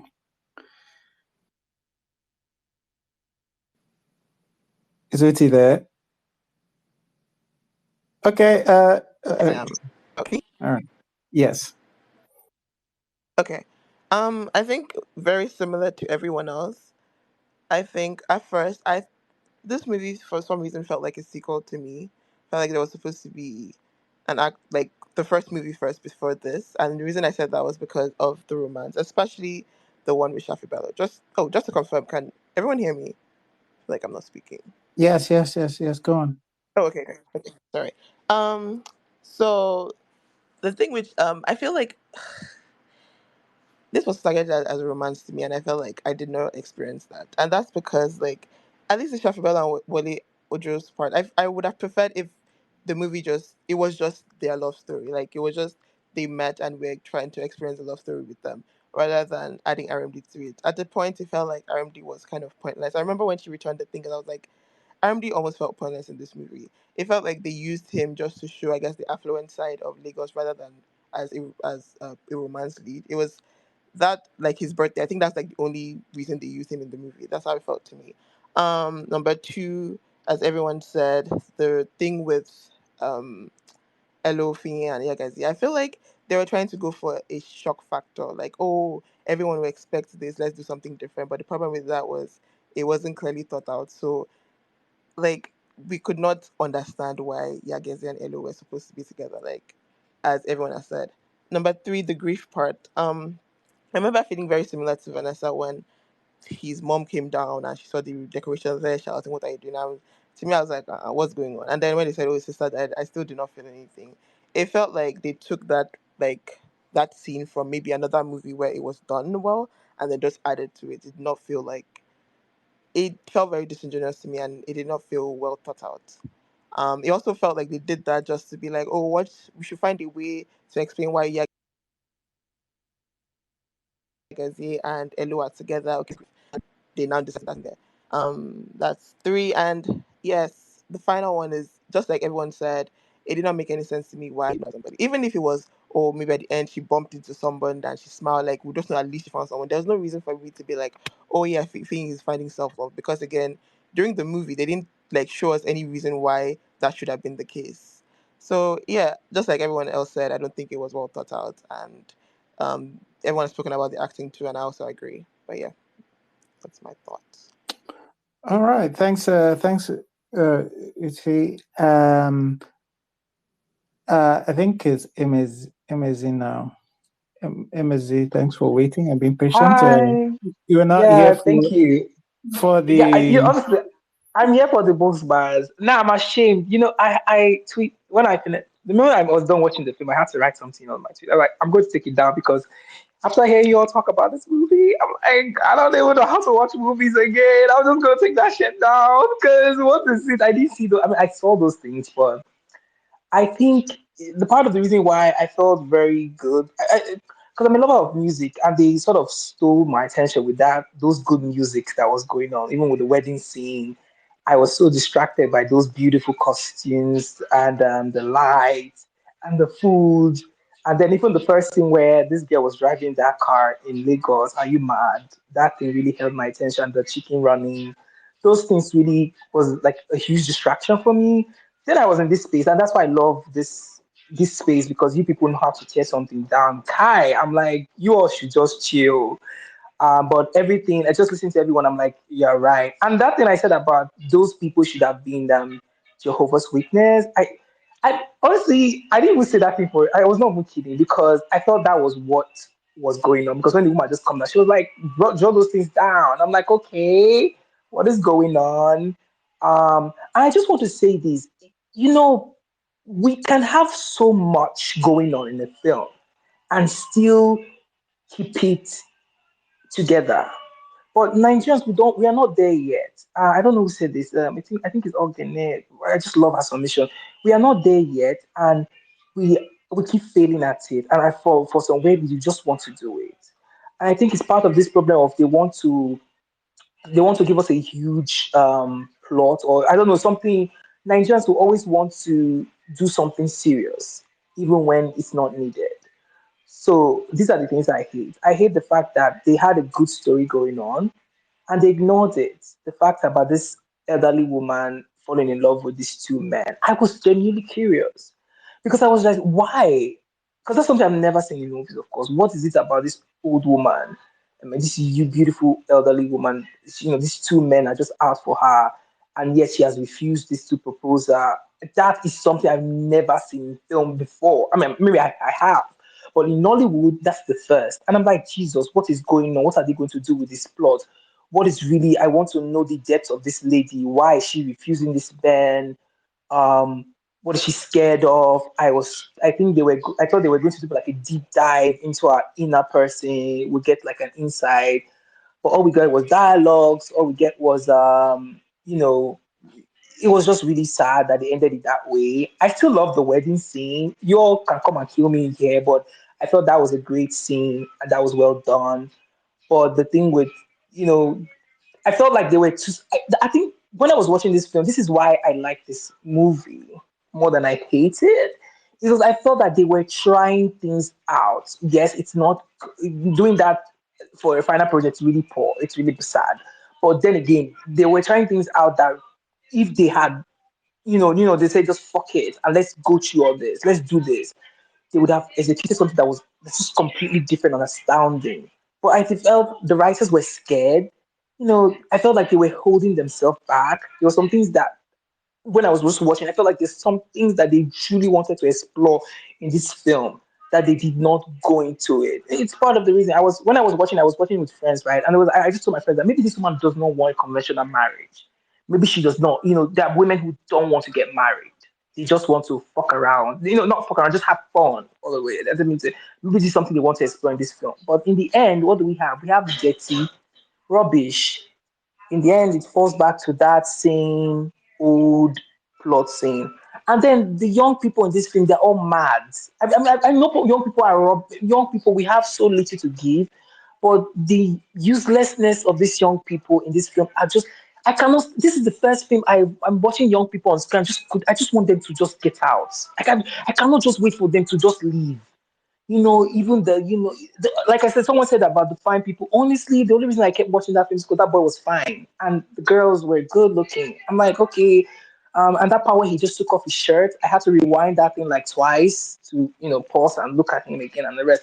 I think that's the only reason why. That's just why they were there. I felt like they were there just to make the film look beautiful. But honestly, if they had stayed with the mother and daughter, would have something truly, it should have been groundbreaking. It would have been I feel like something huge would have happened with this movie. But I felt the writers were too scared to go to just explore whatever they were trying to explore. They held back their pen, and that just gave us a sour interest, like everything. And then I'm almost on my submission. There's this one scene I almost puke. Yeah, the thing where on the fly where this man, what's his name, RMD was trying to do this. Oh, hold on. And somebody said something about this woman loving RMD and that he does not understand. Well, that man has money. And if that woman is confused, I understand why she's confused. Me, I would be very confused if that man proposed to me twice. I would be very confused. You cannot just see that kind of wealth and not be confused. And I think that's a very strong reason to delay the whatever. So I don't think there was nothing wrong. That was beautifully done. If that was our intention, because that wealth is everything. But the thing with the characters and how they talk, I felt like it was so weird. Even it was very strange. Sometimes I'm like, are these people? Well, why are they speaking like? Well, why are they talking like this, right? So I felt like it was very very strange and very weird. And even the romance. And one last question. If anybody can answer my question very quickly, this is the last question. Remind me, they fucking romance, right? Romance films, people have sex. Why is it that no one was It's a fucking in holiday. this It's a film? holiday. It's a If holiday film. if It's a holiday film. if Keep it PG. Keep it PG. honey holiday, keep it PG. No, no, no, no. That film was screaming For sex feels like in personal every problem. corner. No, no, no. It was screaming sex in every corner, and they didn't give us that thing. I mean, they didn't give him PG, but it's what it is. I felt like they should have been sex, even just just a little bit. Someone touching somebody, like just quietly, but none of that was done. So that was my own. Yeah. Thank you all. All right. All right. Thanks. A family movie. Yeah. Okay. I actually have thoughts on that. I think they said a couple of fucks in there, so not Not not actually PG. too family. It wouldn't be PG. I think you can say one. I think you have one. Yeah, you one get in some one PG. fuck, and then. All right. Anyway, But but bear you in could mind, we're not good allude at to, allude to. Yeah, the thing is, we're not good at we're not good at tailoring our films to ratings. we haven't. Yeah, Yeah. we probably haven't. We haven't done. You haven't We don't figured that one consider out it, yet. yeah. We haven't figured that one out yet. All right. Okay. But thanks, Mizzy. That was fun. All right. Right to me. Sorry, people, the couple of people apparently have requested, and I'm kind of seeing some requests, but I can't. I'm not seeing you guys select as speakers. I will keep trying. Please keep trying on your end. But yeah, that's where we currently are. Or he can at some point. I don't even see Anika on my screen. She's not on my screen. Anika, are you there? Okay. Okay. Oh, she's on the. All right. Okay. All right. Is Rotimi, if you're there, Rotimi, if you're there. Yeah, I can hear. Can you hear me? Yeah. Okay. Everybody has pretty much said everything from the beginning, because I missed the good parts and everything, but everybody has already said everything. Beautiful locations, beautiful people, and everything. Even the bad parts, most of the thing. And Vanessa has summarized and exposed everything that potentially was wrong. I think my own mind is just, I love the way this film looks. It was well done. Jade didn't hold back on any expense. Like, you can actually see the money that was given for the production. You can see the budgets. It's like, I don't know, a couple of weeks ago, Basketman was complaining about producers not using the budgets that were not given. That's not Jade. Jade used the money and we saw the money. But it's almost like, I can actually argue that like the money was so much, it actually affected what happened to the story itself. And in this, probably I'll argue for less is more. And if like I only had to do that, like, I have two sets of minds about this film. If we are sticking with Tenny and Auntie Shafi, we just need 6 people. That's Tenny, Yagazi, Elo, then Shafi, Bello, RMD, and Uncle Wale. Let's do those 2 triangles, and that's enough to run your film from beginning to end with everything that we are doing. Just run the triangles. And for me, I just had this kind of weird thing, because I saw that thing that Cynthia was saying was that she did. I stopped this movie, then I came back, because the only thing that happened to me was not because it was not good looking production. There was no conflict going on for me. Even when Tenny says, "Oh, I'm going to wreck these people's relationship," she literally, I don't think she made even one attempt to even get in between them. And I was like, "There's no conflict. There's no drama in this thing." And I'm like, if like, even just for me, my own sake, just like my own small screenwriting brain, I'm like, Tenny is not going to be cool with Auntie Shafi marrying somebody else. And this is my own point, is that her dad was the only man that she knew and loved. Her and Auntie Shafi. Auntie Shafi has not been married for over 20 years. Now suddenly 2 men are vying for her. And I'm like, in my own mind, I tend to be like, how can any other person take my dad's place? That's drama for the sake of drama. By the end, she comes to the conclusion that no, my mom has to find love again. You understand? She has been here for me. She took her whole life to take care of me. Let her find love again. And you let RMD and Wale run their shenanigans back and forth, trying to woo her until she discovers that she's really in love with Uncle Wale. That's one part. Then her and Elo and Yagazi. For me, just to have my happy ending, I would like, I would not make Yagazi the right person for Elo. And I would not even make her, Tenny, come out from the first beginning that, oh, I want to marry Elo. She is her friend. They are best friends. And in the process of him saying he wants to marry Yagazi, she'll discover that, whoa, I actually love my best friend. But now he wants to marry somebody else. And the process, by the end, he will now discover that, no, probably I am actually more in love with my best friend than this girl I just met. And by the end, they'll get together. That would have been my happy ending. Then if you say a film is Christmas in Lagos, for me, Tenny's friend, the I Just Got Back Babe, and Ladipo, that is a separate movie on its own. The I Just Got Back girl that just came to Lagos, I met the Lagos boy, and the Lagos boy shows her the sights and sounds of Lagos, how we do in Detty December, and they fall in love and they get together, but they come from different worlds. She's going back to the UK or the US. He lives in like Lagos Island or Ajegule. You have that class disparity, but they are falling and they're attracted to each other. But maybe, conflict along the way. Then she's living at the airport and he runs to the airport. Then you make your whole story about that. He has the Lagos girl that is looking at him that, why is this I Just Got Back Babe taking her boy? And she has some tush boys that like, why are you running with this little boy? That's a story on its own. So there was a lot, and it was like so much was put into this. So it's okay. It's an incredible production. It's the argument to why we need like the foreign streamers, because I don't know how many Nigerian productions would have pulled this off, because the wealth was giving wealth. The picture quality, the set design, the costumes, the people, everything was beautiful, but it was so much into the story, and there was not. It was like a beautiful cup with not enough water inside.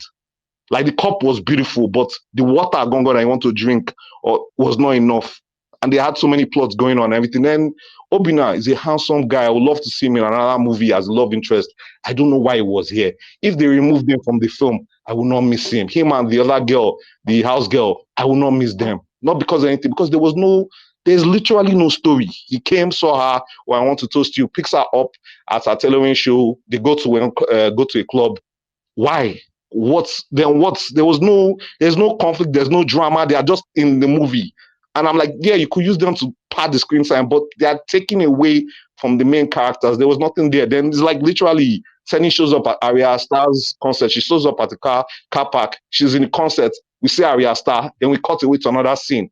Why? What did that do to the story? So there was a lot, and it was great to look at, but it didn't. Some parts just didn't do anything for the actual story. But it was beautiful to look at, and Auntie Jade really used her budget well, and she's a great producer. That's all I have to say. Thank you. Happy New Year in advance, everyone. Thank you. All right, thanks, Rich. All right, okay. All right, so we're in the latecomers, queue. Latecomers, thanks for coming though. But I guess your penance is you do have to keep it a little short. Encore. Oh, sorry, Olana. Wait, I think we tried to get Olana before, but Olana wasn't here, and then Encore. Olana, you're not part of latecomers, so you don't count. Sorry. Are you here now? Olana, are you there? Elon doesn't really want her to speak today. Oh, okay, all right. It's just sometimes it happens. Is it my turn? Yeah. Yes. Have you already said you're bad? You haven't, have you? I think I honestly cannot hear anything. passed. Wait, Olana, can you hear me? Okay, yeah, I can hear you now. Oh, Okay, wow. Mr. C was asking. Don't say you cannot hear Mr. C today. Mr. C was calling you. Last Ojo, he didn't hear you. Mr. C said I should ask you that. I actually couldn't hear for a moment there. Well, Mr. C said I should ask you. Have you said you're bad? Have I? Yes, I've not said my bad, so I'd like to Oh, say. yeah, Kukuma say you're bad now. Thank you very much. Okay, standing on existing protocol by Vanessa and Praise, I would like to actually totally agree with their submissions. At a point, I felt like I was watching something that may have been produced by Yvonne Orji. You know, it was giving the strength of Obono and Jollof Rice, because IJGB and Okada Man. I don't know what was going on there, but I said to some extent the comedy did not hit because it felt like something a diaspora may have written about what they think Nigeria looks like in the Christmas period, you know. And that's coming from the IJGB delivery guy, Okada Man side of things. Then everybody just looked like they were, you know, just there. Like it didn't seem like there was any depth to a lot of these characters. It was just okay. Everybody looks nice. Okay, that's it. I didn't feel like I connected with anybody. Finn's character is supposed to be this quirky, goofy girl. That's what it was giving. Like when we first meet her, and then at a point she's yearning for this guy that we are not even sure she's really yearning for him, because she's not giving yearner, you know. In Meet Me Next Christmas, we know the lengths that Christina Milan went to meet a guy that she only met once, you know. That was yearning right there, and we didn't get to see that so much here. Now Sarah was underused. What do you mean after she bumped into him and then what's his face? Hello was like, I'm not doing blah blah blah blah. She didn't just, you know, come up to Nasser didn't just come up and they didn't just maybe like bump into each other at the end of the movie. So even if we don't see that she's going to get into something else, it's like, let's just see that, you know, let's just see there's somebody else for her. We didn't see that. And I did not even get a lot of the things that were going on. Everybody was all fine in this movie. And that was just about it. The romance was not romance. The comedy, there were attempts at comedy, you know, very, very good attempts at comedy, but a lot of it fell flat because, it wasn't very relatable. the French Hodor lady. Echo, come on now. What's that? It was, I don't even understand what was going on with that part. I did not laugh. The comedy did not really hit. And I know it was supposed to hit. The whole idea of somebody doing a wedding in 1 week in Lagos, like you just said, you are getting married on Christmas, and it was like in 1 week, and they have this setup, they have the hall, they have like, even if now you be Sheyi Tinubu, while lights are light, nobody will release hall for you Christmas Day. A week, you just call a week to Christmas Day, and you're like, I need to do a wedding. It's not happen in Lagos. I regret to inform you. Nigerian wedding, and you're telling me they did not prepare for small chops. Come on now, Chelsea, have a Nigerian wedding, no small chops. They have to go and do rush small chops. Once again, on Christmas night, you are calling somebody to do small chops for you, sharp, and shop. Wallahi, they will not show up.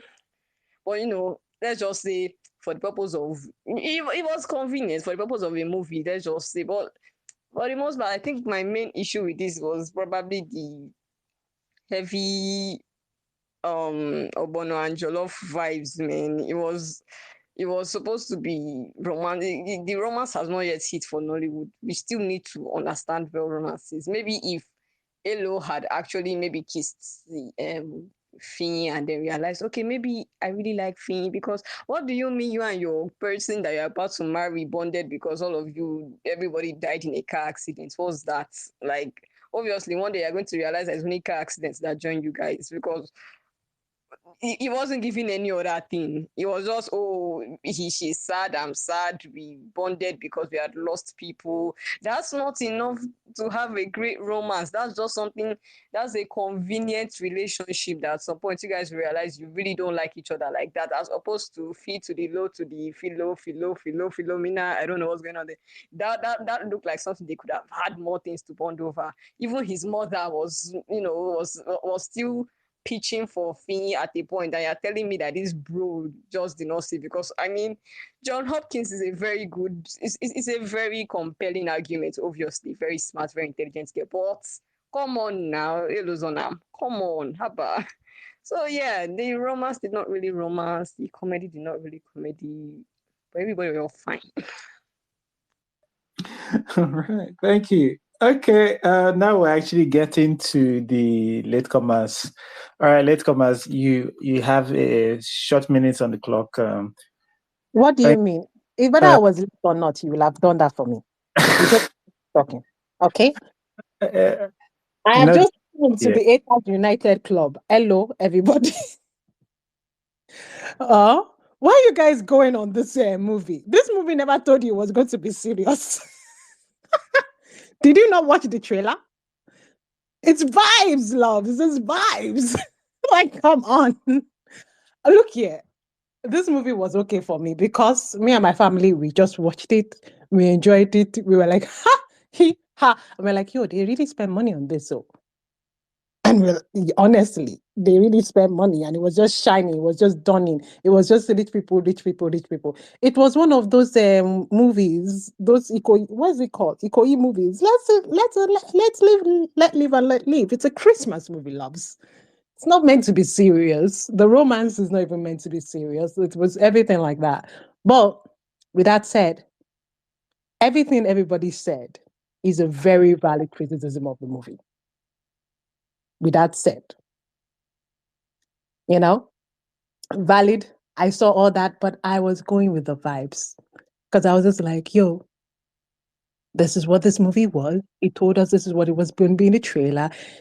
Nothing serious. It's just as a fun put on to watch with the movie. Everybody enjoy. Everybody see beautiful thing. Sometimes, again, let's not forget, movies are visual medium. Whether you're a very good writer or not, you can be a very good TV story writer.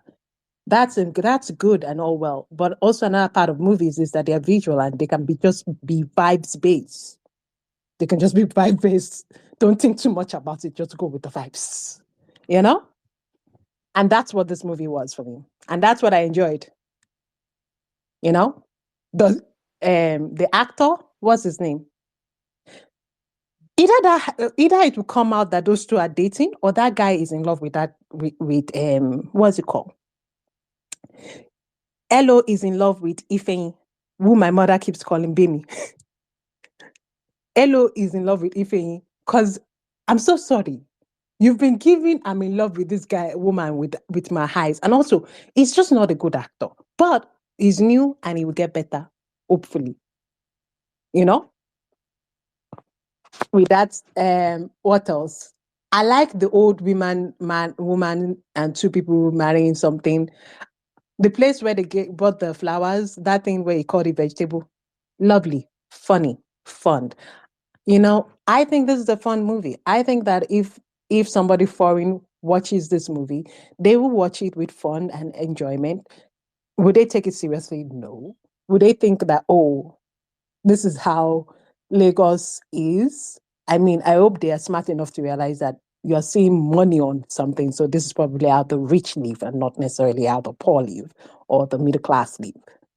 And it's an IJGB something, and it's just beautiful people in ridiculous situation. Also, this is my best friend's wedding. I just watched that like 2 weeks ago. She took it for my best friend's wedding. The best friend and this, that's that, da. I always knew that actually they were not going to end up together because I just watched my best friend's wedding. And I was just like, oh, yeah, they're not going to end up together because they did it in my best friend's wedding. And I can see you raise up your hand. You can raise up your hand as much as you want. Okay? You are the one here carrying movie that didn't care. Jade was always kind of a vibes-based writer. And this time she also even did more vibes. But you know what? This is a good like vibes Christmas movie. Free. Don't care about the story. I mean, they're doing engagement. Engagement looks like wedding. Engagement looks like wedding. She removes her shoe, walks in water to go get. Please. How can you not enjoy this movie? You guys here are carrying yourself. Please enjoy yourself. It's Christmas. Don't be stressing. Okay, all right. Thanks, Inka. At least not get a life for some of you, but rebuke done. Kenny, do you want to give us your two-piece on this, and then we'll go to Mrs. C. Kenny Owen. Can you guys hear me? Because the Yes. network has been really shitty. Yeah, it has Okay. been. Hi, guys. Hi, everybody. First of all, I want to remind you people that the genre of this movie is literally rom-com, romance, and comedy. Now, rom-coms, they have, deplorable, what is it called? Humor, exaggerated uh, plot lines, and everything. I've had people complain, and not to take out from what everybody is saying, but rom-coms do not follow mechanical plot lines like everybody has been suggesting. It doesn't have to like give. One thing doesn't Kenny. have to like connect to it. Sorry, Yes? Kenny. 1 second. It sounds like you're giving pushback, and we have a whole section for that in a bit. Right now, at this I'm point, not. This is just my. This is okay. This is. I'm just laying the basis for what I want to say. So okay. this is just what it is. It's just a feel good movie. And for me, maybe you people have not really met those South men who are like money misruled. Because when that guy called that Zach a money misruled, that's literally how South men are. Like that. They're like that crazy. The only thing I'm just going to say is I felt like if they wanted to give us drama, Fiyin and Yagazie would have ended up in bed. Because Fiyin was really giving, I eat pussy. But aside from that, this was just a feel good movie. You were just supposed to watch it. You were just supposed to be happy. You were just supposed to be excited. And they did just that. I mean, for rom coms, if the plot has made you happy and maybe you feel sort of like emotionally attached like the story, it has done its work. And then for me, I felt like that was like an accurate representation of like what grief is. Grief is not linear. People react to grief in like very many different ways. And people do not move on from grief. They just learn to like move forward with it. So if that woman was still grieving the child and she's still saying, oh, after 3 years, they are like moving on, that's how grief is for her. So overall, that movie was like good. it was fantastic. The fashion was fashioning. Everybody was doing the things that they were supposed to like do. I think it was the last speaker who said, anybody who watches that movie should know that they're not supposed to take anything out. They're not supposed to take anything serious out of that movie. Because at the end of the day, it was just like a feel-good movie. And that's just what it was. All right, no, thanks, Kenny Owen. All right, Mrs. C. I'm gonna refrain from pushing back. What did you not like? Okay, what I didn't like that this film did not feel good, Kenny. But I know it's not the pushback. It's not I not like now. I not like that it not feel good. I expected a feel good movie. Okay, like I have been instructed by Kenny and Lincoln to expect, but it did not feel good, and that was disappointing. So that is the start of my bad section. Okay, good. Can I move on? Now, let me tell you all the stuff I didn't like about this film. So, I can't remember who mentioned Jade is often heavily inspired by other things. Probably Elizabeth. Yeah. Now, there's already a handicap right out off the. Is there off the bat? They say right off the bat. There's already a handicap in that we are bad at ensemble movies as an industry. We're generally bad at ensemble films. It feels like Jade was trying to do our version of Love Actually. And Love Actually is lightning in a bottle. I want to say it's not going to happen again. Making it happen, making somebody watch that and feel for all these different sets of people and engage in all these different stories and romances and everything, it's not easy. It's very hard work, and I don't know why Jade decided to try for this one. And again, I'm not going to give props for trying, because I think Jade has been around long enough and is big enough to execute, not just try. I can't even say, though, because of the way this has come through, I can't even say that if this film had focused on one story or two stories, it would have done a better job. I think it would have still come off as shallow and as messy as it came out with the ensemble. It just gave me more stories to feel nothing for. I'm gonna say for this is just a throwaway, but for Elo's family, sure, grief, whatever.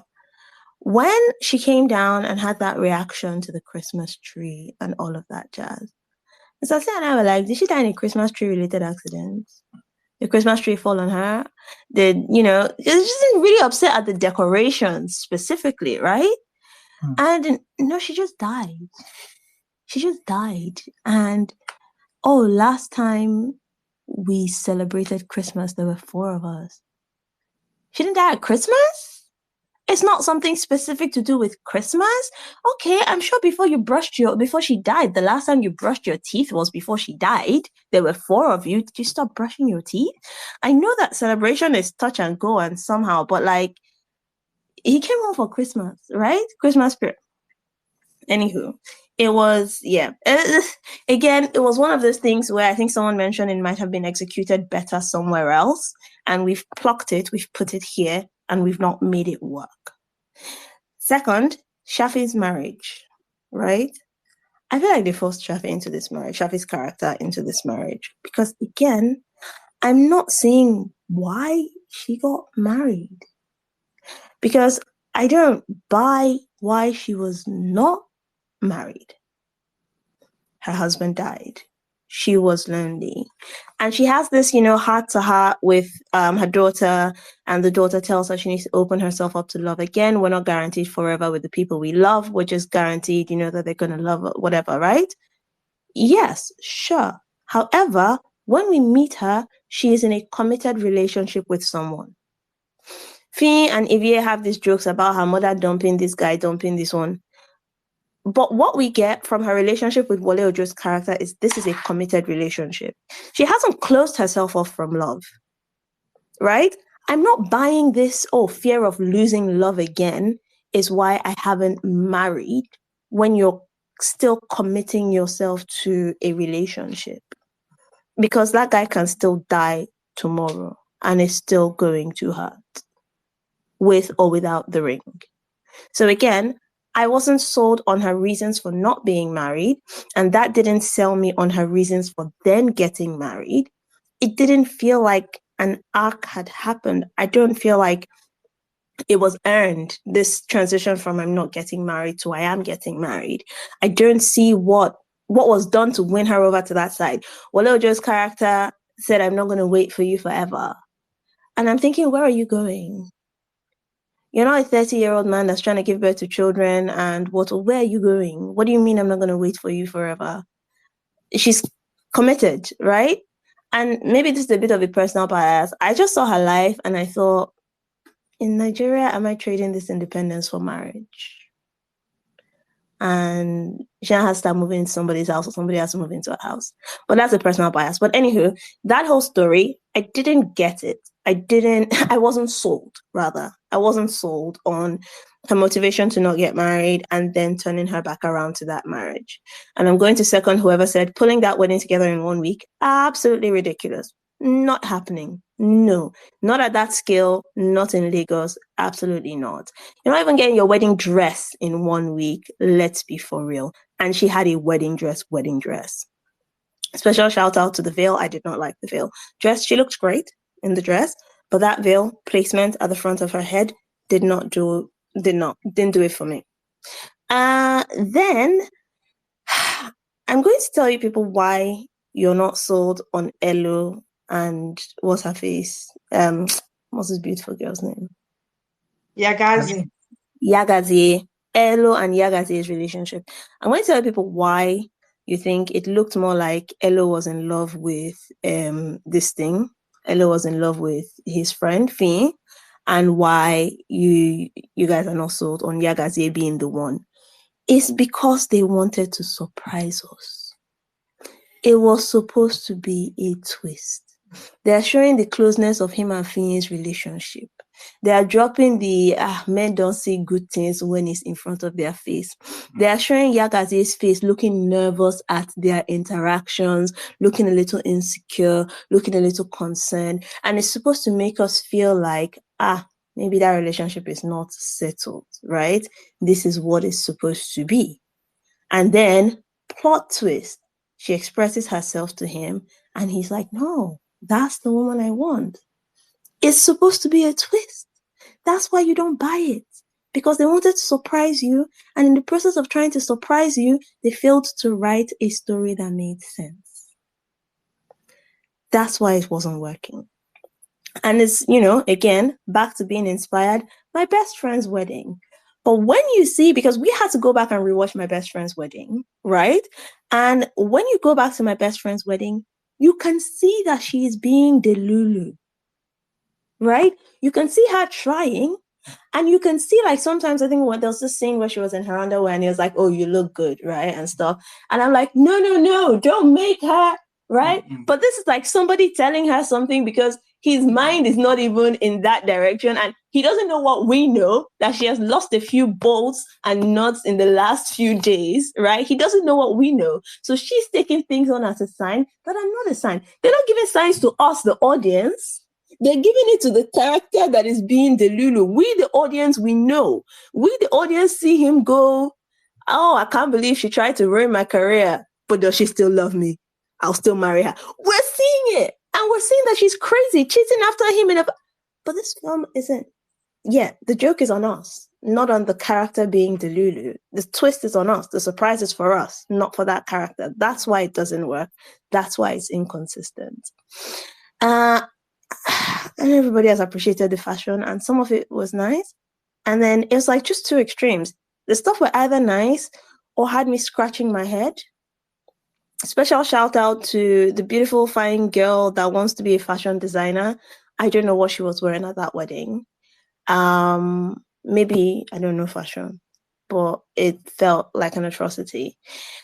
I'm not even, the romance between Ivie and her, fine holiday romance in the side, that's good. I don't know what we're doing with her poetry career. No. And also, when you are adapting something to Nigeria, right? When you're being inspired by something and you're adapting it to us, understand our context and adapt that context. Maybe I'm wrong. Maybe there's something wrong with me. There is Maybe. many things. Maybe He I'm not. married you, so that was point one. You know what? Yes. You know what? That is a strike against my. But I do. I'm sorry.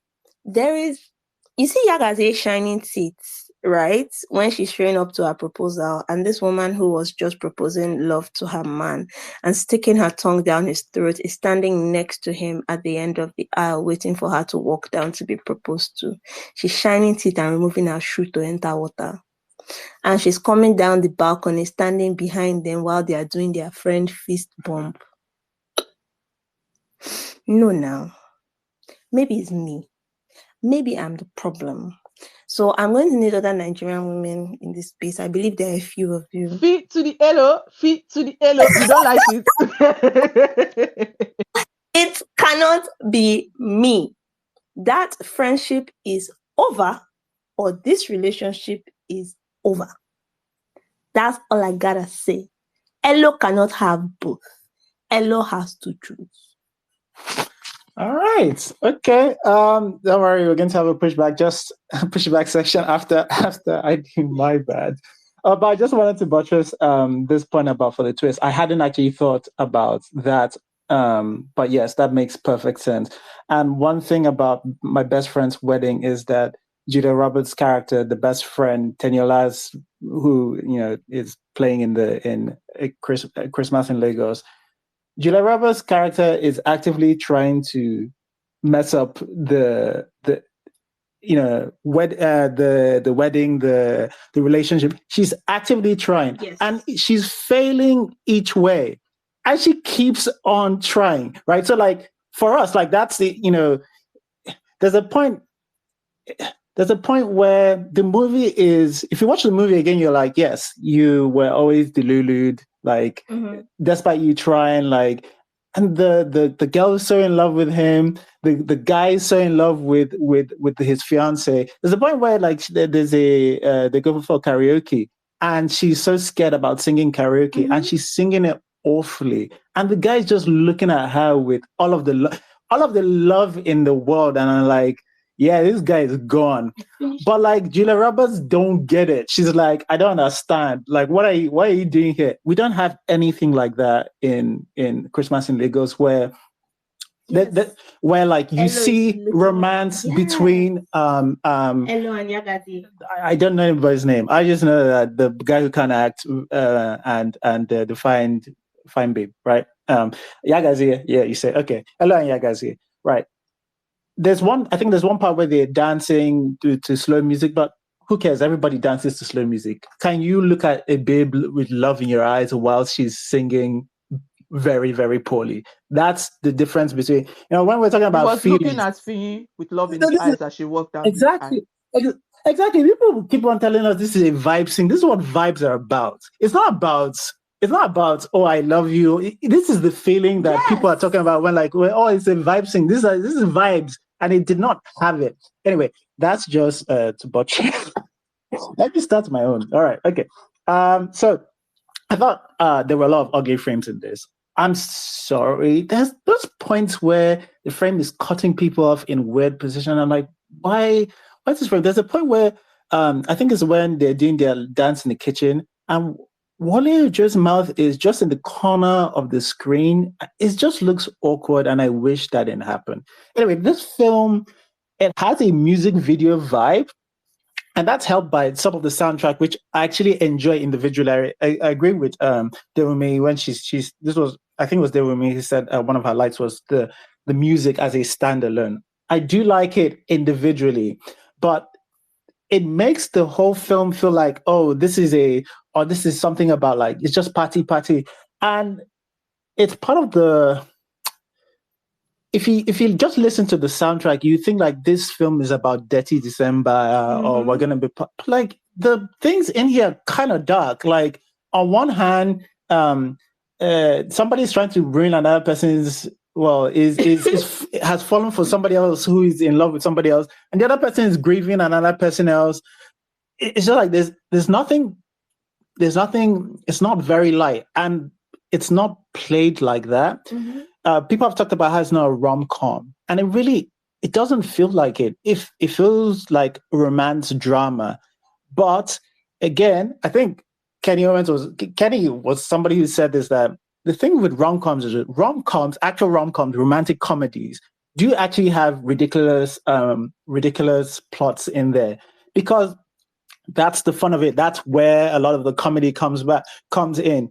Julia Roberts in my best friend's wedding, trying to break up her best friend's wedding, is unhinged. That's an unhinged thing. But if you keep it light and you have a bunch of comedy stuff happening, you have her stealing a bread van, chasing, her best friend. Yeah, this is where we're like, yes, don't take this too seriously. This is what vibes is, right? This is the feeling of vibes that you get when her gay best friend is telling her, who's he chasing? Her. Who are you chasing? Him. Who's chasing you? It's like this. These are the reasons why you go watch it. And I know I'm not even a huge lover of my best friend's wedding. I like it, okay, right? But like, if you try to copy that aspect, you've missed so many elements of this that made the original work. Anyway, somebody talked about identity. I thought this one did a lot of things okay, but Mrs. C spoke about that friends, like liking somebody, trying to be friendly with somebody who you think is in your mind. There's that one. There's a small thing that bothered me as well. It was the mother who was grieving her daughter, and the cute video she has was of them spilling flour on the ground. That's not nice. The Nigerian man who is trying to, who's like, yeah, let the rich man drop my woman. I don't mind. I don't mind that. I said it before. I don't mind that kind of aspiration, but like, things are cost. You can't be dropping floor. You can't be dropping big floor on the ground and kick, and then you now point on my head. What is this? What this not no. That's lifted. That's directly from the West. That's not us. Let's appreciate our own identity. I don't know if I feel I shouldn't be the one to say this, or I'm not sure if anyone has said it. I didn't think the makeup was great. I felt it was inconsistent a lot. I know like people's skin aren't always great, but I thought like, we had ways of covering a lot of these things. Can I buttress your point? Oh, thank you, because I don't feel like I should have. Don't worry, I've got you. I dare your back. Yeah, inconsistent is a nice way of putting it. I also want to add, I don't believe that wigs should be invisible, because when people say lace there, we can see the lace. But Ivie's first wig in this scene, in that convertible money, no, you can't do that. Come off it. This is our IJGB girlie, and her wig is looking like that. Come off it. HD lace at the very least. HD lace. Use HD lace wig. Yeah, no. Some of the hair, you do not see my good. I didn't measure hair and makeup. Outfits cute. Hair and makeup, yeah, no. Do you know, I love Teniola, and I love that Teniola was a girlie who didn't wear wigs in the film, and she was wearing half wigs and sew-ins and was doing ponytail. But there was one scene where it looked like her hair was fried, dried, and laid to the side, and like it had heat damage. I was like, how bad? Why are we doing this? So yeah, no, Mr. C, you are quite correct. All right, thank you. So I want to say, aside like just from looking good, looking nice in a lot of the close-ups, not looking great with the way the makeup, some of the makeup was done. It's not even about looking cute. Sometimes I remember the mother in the church scene. I was like, "Is this woman?" I feel like I can see the makeup on her face. It didn't look right. It looked like it wasn't the right shade. Again, this is not something I know, and it's not something I am even comfortable. But like, I feel like the fact that I noticed it is probably not a good not a good sign. Okay, so I thought there were some things that happened that I didn't feel like there was payoff for. So there's narration in the beginning, and that narration in the beginning, people feel right to be aggrieved by expecting a happy ending. I'm not one who cares for a happy ending myself. I don't mind a darker ending. But you see, when you start doing a Christmas film, you start giving us that narration at the beginning of the end, you have invoked something in people and giving us, like, I think praise, and either praise or Vanessa said, this no, it's going to be a self. It didn't feel right. Right. It didn't feel like the right time to do that. Anyway, but I felt like a few things were set up, and I didn't feel the payoff of those things. They spoke about, in that, I think, in that opening narration, they speak about like Christmas dress.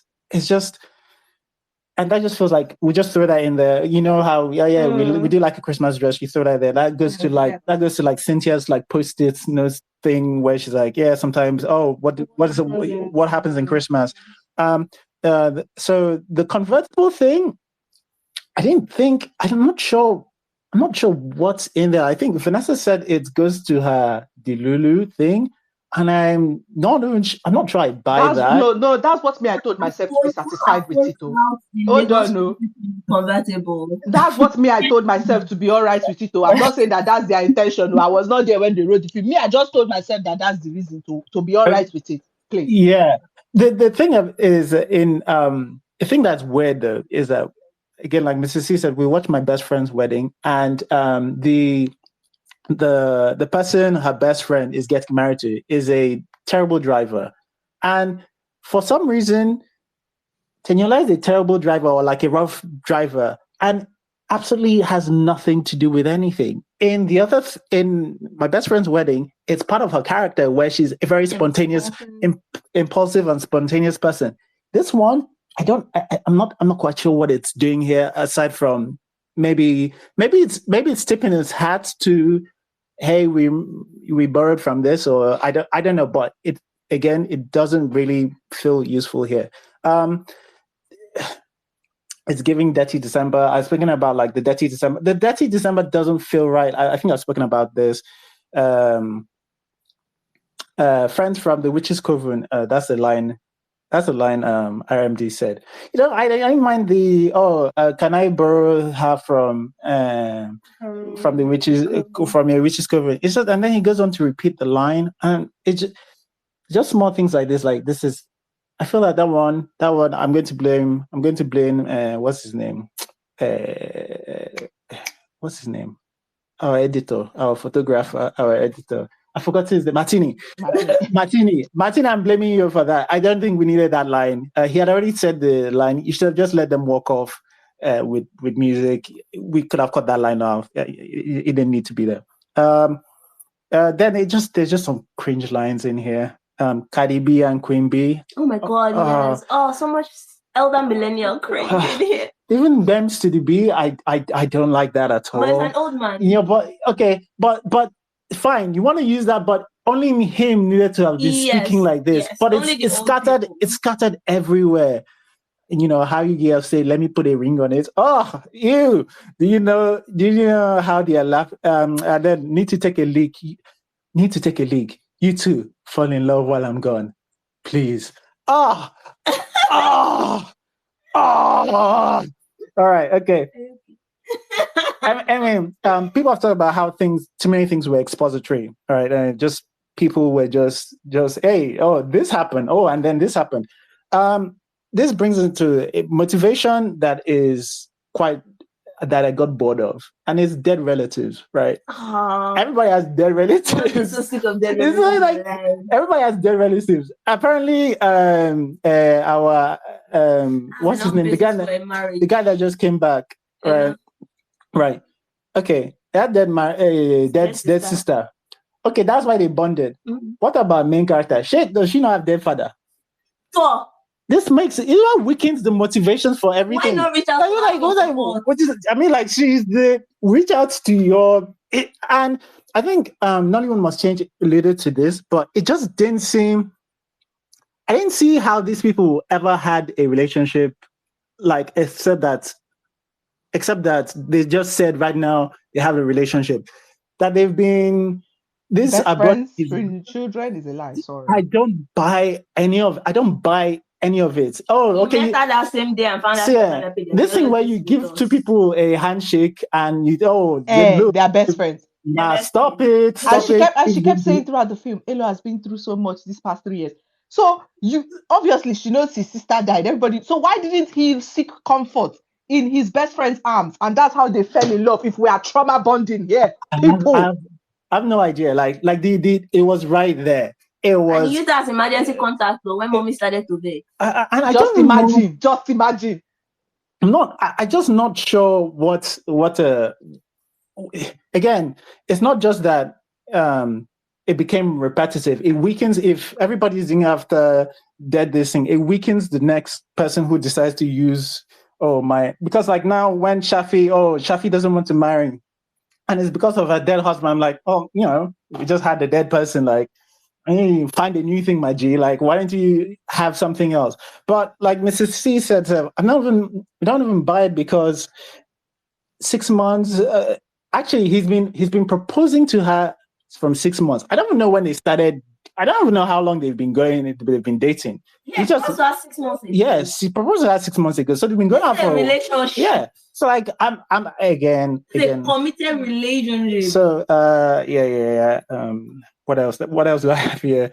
Just a lot of things in terms of the way things were unfolded were not great. I think Nollywood Must Change mentioned some of this. I thought he was going to propose to you. I'm like, why? Where did you get this from? What did you get this? I thought he was when he brings out the ring in the car. From where to where? Why? Why is everybody speaking like?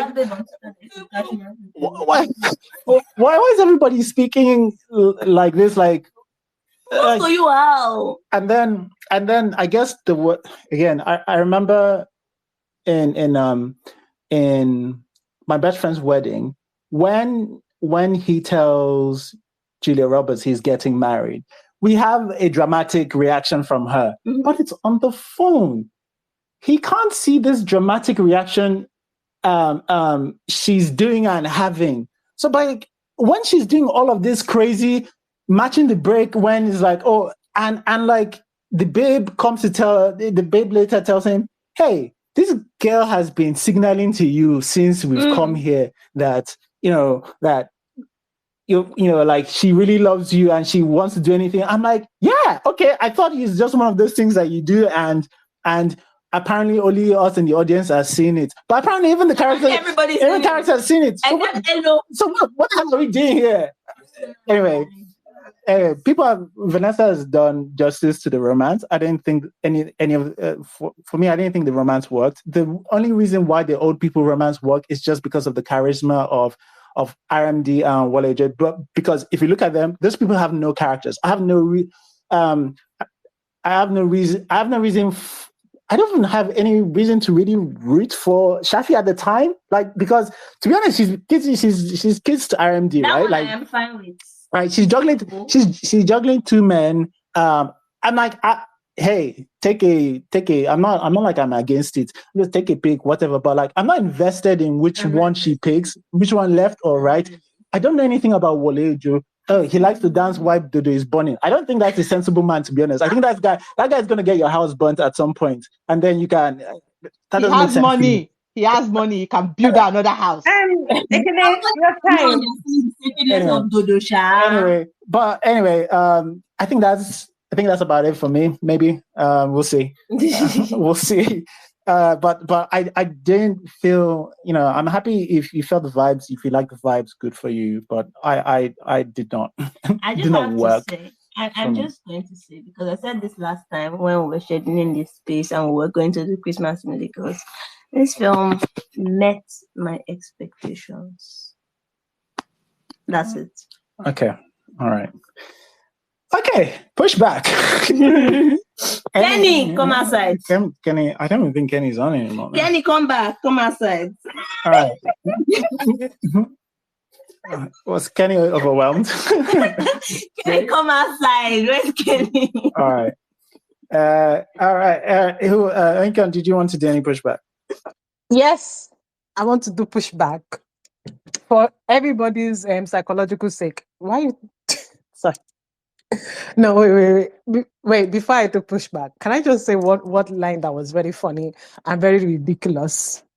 May I? Nobody's talking about this. Do you know where they were talking about the Sonny and Cher and the Yoko and John? And I'm like, is this not a Nigerian movie or not? What the fuck are you talking about? Why would this person know Yoko and John like that? Why would they know Sonny and Cher? Even here in America, they don't even like what's like it's so stupid. Sorry. But for this movie, why are you guys stressing? Look, to push back slightly on the romance was not well made, and I get it.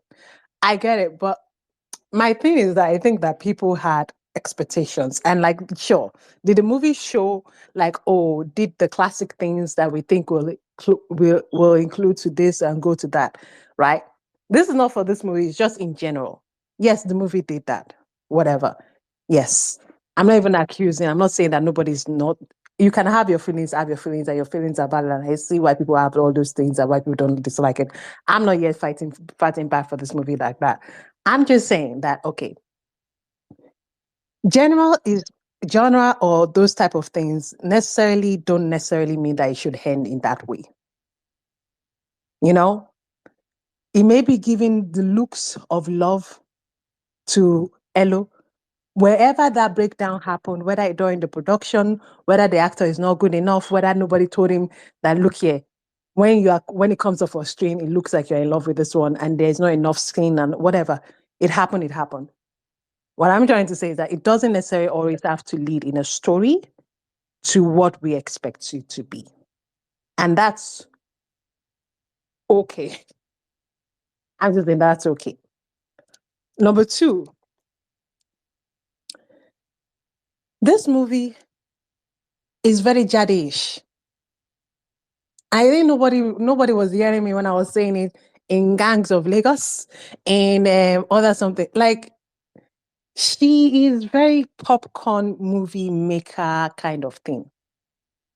Person. Like you don't go to Jade's movie expecting a more deeper analysis of things.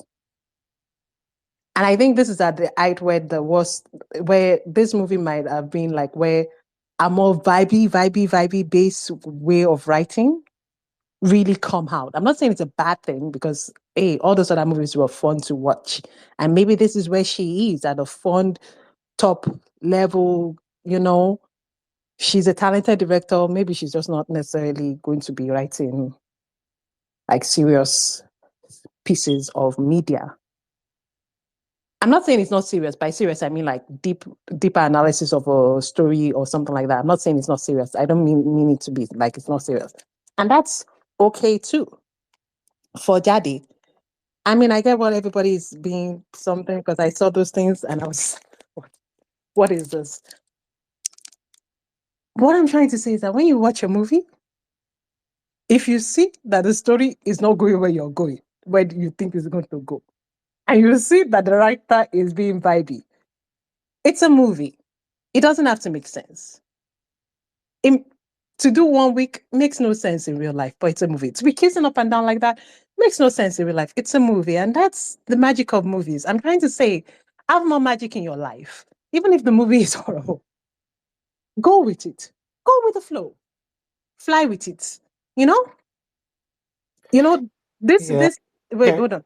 Hold on. There's a bunch of thumbs down coming from Hold on. give you. No, Inka, because like you No, never no. said because Hold on. let me just say the thing because You're going to say this. all I just coming want to finish this. Inka, wait, because Wait, you'll say the same thing. So let me hold on. tell you now. Wait. Let me just tell you. I don't know why I'm wasting time. I have mute button. Inka, well here to this say we watch film, we come here and we say why what is bothering us Every about the Sunday film. at 6 That's p.m. what we do. Every Sunday That's at what we 6 do. p.m. And actually specifically people have said the vibes did not work for X and Y reason. Speak about that. right? Speak about that. Like, It's not helpful to tell people to unpledge. it's just like, just enjoy the movie isn't anything. You're not saying We're not anything. enjoying the movie. No. I'm not talking about me. Just generally, if as a comment, it's not saying anything. You're saying nothing. Saying just and you know, like this is this kind of movie. People have said specific things. Try to address the specific thing that they said. Right. All right. Excuse me, even if you, I'm still going to say what I'm going to say. I'm a Nigerian. We say what we want to say. What I'm trying to say is this movie, it was fun. And I get what people are saying. That's why I say, like, This is pushback section. Especially with romance. This is pushback. This is pushback section. Do you have a pushback for that against something somebody said? If not, there are other people. There are other people we need to get to. We've done the general speaking of what everybody is saying. Do you have a pushback for something somebody said? That's what this section is for. That's what Kenny is here to do. If you don't have stuff, Kenny's back. If you have, I was going to talk about the romance, my friend. You need to stop. Like, can I speak? Thank you. Thank you. I will meet you again if you start going on a tangent. You have the power to mute me. Continue to mute me. Let me just finish. Continue. It's okay. Thank you. The romance thing is this. This is what I want to say. It doesn't always have to like lead to the way. What's it called? The romance. Okay, it doesn't end with Gbemi and everything like that. I'm just saying that there's not a one least way to be writing romance because of the way we've been expecting it and all that stuff. Their romance is not romancing. I guess that's what people are saying. I'm just saying, okay, I'm bringing something else. It doesn't always have to be like that. You can be looking at somebody with love and everything. Sometimes you don't even have to end up with the person you love or the person you think the person loves because they've been looking up and down. That is also romance. Romance doesn't have to necessarily be like, okay, best friends have to be together because they be looking at each other or all these things or the trauma bonding that you guys were talking about. Like, oh, the trauma bonding didn't work with this one, but it worked with it's a story. That's the way they're going to do it. That's also romance. It's also valid romance. That's my pushback. I'm not saying that people's criticism of that romance is not valid. It's also valid. Okay? Two things can be true at the same time. I'm not somebody that is just because you're contradicting yourself when you can't. You really are. I'm sorry. You can't. No, you. Oh, in fact, let me keep quiet. Life is full of contradiction. That's life. I can contradict myself. I'm just accepting of all those ways. I'm not saying there's one way. I'm just saying there are more than one way. I was saying this way is bad. This is the thing. This is the thing. We're saying this is bad, so you can't push back. That your way is bad. Exactly. So like, this is my thing, and then your pushback is we've said this film said this. We've told you why it does not work. We've said why it does not work in our bad. If you're going to push back, then you're going to push back on the things we said did not work and how it works. Not because hold on, let me finish, Yoiko. Not because romance happens in many forms. Yes, we know romance happens in many forms. Nobody is saying Elo and Fiyin had to end up together. No. But if you're going to make a romance, it has to make sense. And we've told you all the ways it didn't make sense. So unless you have pushback onto the things that we've said. Oh God, Oiko. It makes sense. Okay, makes sense. They both died. People died. They fell in love because they died, and it makes sense because that's what. Power's nice. Okay, Oiko, it made sense to you. And I don't know, unfortunately, you haven't told us how it didn't make sense. How when we said it didn't make sense, it makes sense. Sure, it made sense to you. That works. That's fine. I'm mistakenly muted everybody again, right? I'm gonna leave it as it made sense to you. I'm just gonna be petty and say though that the next time we're reviewing a film that you care about and you bring up the sociopolitical and intersectional and capitalistic themes, I'm going to ask you to unclench. And I'm going to tell you, this is live and it just happens. That's why I'm the host. And we're going to tell you it's just a film. Okay. It's just live. Can you mute me? Can you mute me? Can you mute me? All right. One day I'll get the button. All right. Okay. We'll just move on to Kenny. Kenny, sorry. Kenny, please tell us.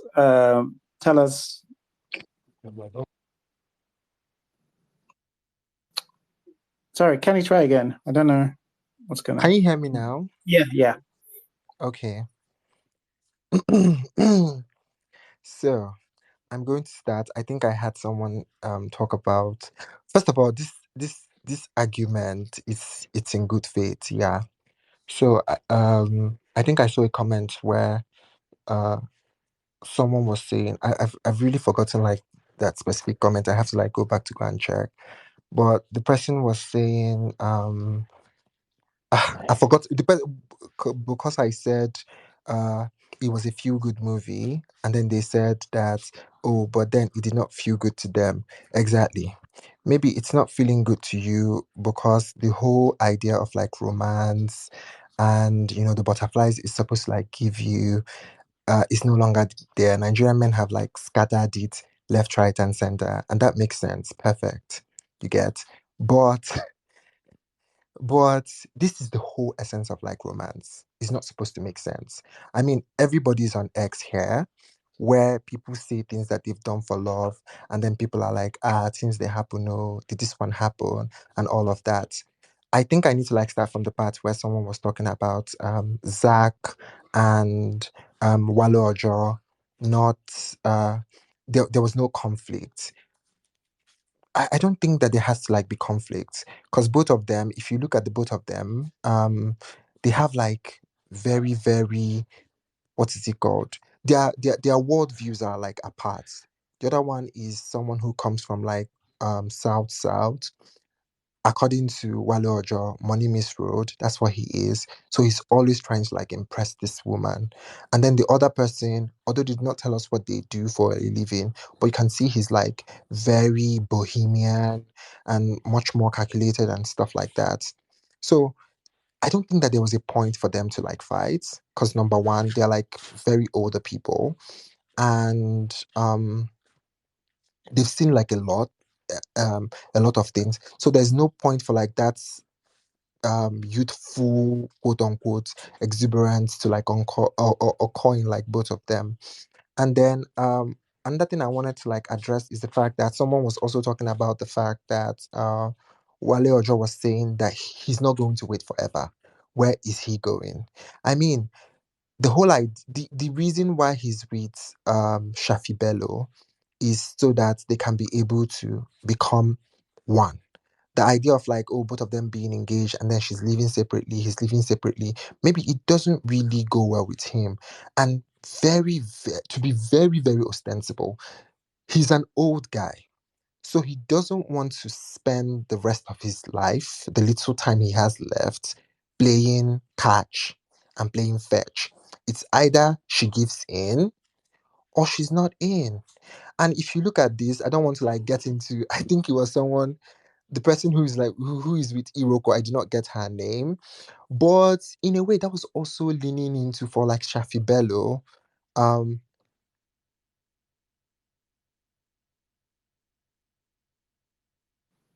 Kenny, are you there? Elon, don't do this. Jesus. Oh, God. Elon, bring back Kenny. Oh no, Kenny's on you. so Kenny, sorry, okay. sorry, I had to. So the whole idea for like Shafi Bello, I liked how someone was also asking, oh, why was it taking Shafi Bello so long to like, accept the love? And it really did not look like she needed any of those things that those men were like going to offer. I think in a way, Jade was also trying to tap into the feminist politics, but in that part I feel like they did not do it well. But then it also makes sense that, oh, she has been alone for like a lot of time, and even though she's like a strong woman, she has met a man that she likes or she loves, and she's able to I'm sorry, someone just keeps calling me. Okay. In light of I think one of the points Kenny I want to push back to Kenny, please. you have chance. In fact, You have chance. Okay, so I don't know how many people Kenya has touched this. Mrs. C has It's definitely me Kenny collected. keeps touching, to be honest. Mrs. C, apparently Nigerian man has done you something. Daddy! It's I not think me. it was I'm me Kenny came sorry, for. but that's the truth now. Maybe Nigerian men, Nigerian men have a way of like killing The every Nigerian fiber man of that like she's human. married to. It's It's not. Abi? one. It's I not like every to say The not every me. gay problem is man. We are The that talking about the Nigerian man, no, hold on institution. now. The It Nigerian doesn't man mean that she sat with It's and not married me. to and is doing kiki with It's not and is me. doing my love, baby everywhere, all over this juke is who Mr. has C is the done her problem. something. Mr. C is the Okay. To problem. be fair, But I'll to keep be saying fair, it Mr. C, again. what have you done to your wife? What have you done to me? to be fair. What did you do to take away my dear butterflies? Okay. Exactly. so. They've Kenny, told, go on. Kenny, but go that's the on. truth. Kenny, But go that's on. the We're truth. telling Uh, and then people were like it's they did not not the truth. The understand. woman is there. She says it's not the truth. She's with her husband. Don't go and project a reality that is not hers onto her. Please. No, I beg. but we did not get to, they did not flesh those I'm things. talking about the Ju- woman that you said does not have butterflies anymore. actually She I think still has anyone. I butterflies. made the comment. She I made still a has comment. I wrote down a butterflies. You know, comment, go and I think collect. that's what You it know, is. I'm sorry. You know, go collect butterfly for person belle. Who are you? I'm sorry. Mrs. C, will you allow them to come up butterfly from your belly? You free my butterfly? Please, Kenny, finish. Kenny? Please. Take God beg you. Kenny, go on. You shall allow Kenny finish. Yes, I like Can you finish it? Can you finish? Thank you. So the thing is, another thing that we also have to like understand is that I think it was someone that was talking, and then they said they were talking about the fact that, oh, maybe we're just poor. We haven't really seen how the 1% of the 1% lives. And I think that's also very true. And to the point where someone was talking about uh Fiyin, Abifeyi, and the best friend, if they were like trauma bonding. But guys, this is like someone you've like stayed with for like a lot of times. Sometimes, like what the mother said, that's like very true. Sometimes you can think like, oh, because I've stayed with this person for like so long, I'm not able to, even though they can relate to what I can relate to, maybe I'm not able to like see it until I go out and someone shows me like a fresher perspective. And if we're talking about it from like if we're trying to like quantify the pain, Yagazier's pain maybe might be on the same proportion as um what's the guy's name again? Sorry, I don't know their names. The Americana. The only thing the only issue I have with like that Americana is that his acting was just somehow. And then the Igbo. I'm Igbo. I mean, that's not how people speak Igbo. It's either you don't speak at all, just speak English, and maybe just give us the cues, your name and stuff. But Yagazie lost the mom and the dad in an accident, and then American Boy lost the sister also in an accident. And they do not tell us how maybe this other person's dad, maybe sickness and stuff. So maybe it's very easy for American Boy to like relate to like Yagazie if you're like in trauma bonding and stuff like that. But I don't think that was the case. I feel like he just met someone he fancied, someone new, someone who brought like a fresher perspective to him, with the fact that she was also smart and beautiful and stuff. And then they just connected. And then he just found out, oh, maybe I like love this person. And it always does not have to end with, oh, both of them realizing that they love each other, because it doesn't make sense. So I guess I'm just going to stop here. If someone has something to say, They're not then telling we us can more just go than from the there. story showed. It's like you will write your own film because at this point, you're now infusing actual character and dialogue and motivation into why these characters may or may not be in love. All the story told us was they have both lost people. QED showed us nothing else other than one kiss on the forehead that he gave her at the wedding, where he chased after his best friend to go and sit with her and stay there while she's kissing him. Please, but should not stress my life this night. I'm tired. It's afternoon for me, Seth. I think with like this movie and with and then another thing with like this movie and art in general is that it's very subjective here. So subjectively, this was It's a like I feel lie. like It's a lie. What's wrong with you people? What's wrong with you people today? We gotta go all in. Kenny, you're absolutely right. Art is subjective to which is interesting, but like,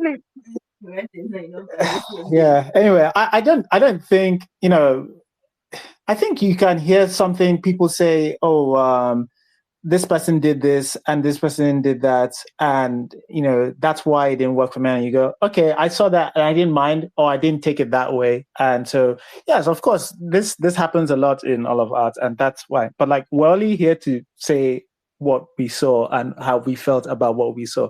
We're only going to be experts about our perspective of what we saw generally. No one here, well, the people here talking at this point in time, we've not really.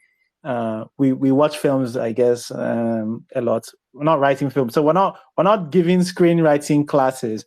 The other thing, I just get bored with the things can be done differently, or there's 1,000, like that's not you're not saying anything. Like you can say that a camera can drop in the middle of the middle of the screen, and you can say, oh yeah, it happens sometimes. Like, you know, in films, like it shows the chaos of Nigeria. Nigeria is chaotic like that. And so if a camera drops in the middle of this thing, or if the boom mic drops in, yeah, that's part of. How do you know that in life something might just drop in? Of course, you can do that with anything, right? Like, so of course, and honestly, if that's how you feel, you are right. Like, it's your own this thing. But when people are saying, hey, this is the way I felt about this because of this, this, and this, and we're trying to do a pushback session, the other thing is like just saying, I've mentioned this before in the space. One thing that is just lazy critique of critique is always love, because you know, when you're in love, you do stupid things or you do this. It just means you can do whatever you want to do because love. Because what's the other thing? Because, children is another one. Oh, you know, when you're a child, you know, and life is complex. People behave in different ways. These are just ways of saying there should be no rules to doing anything. You can just do whatever you want, and you can. There is no rule to heart, love. That's just it. There's no rules to heart. It's not true.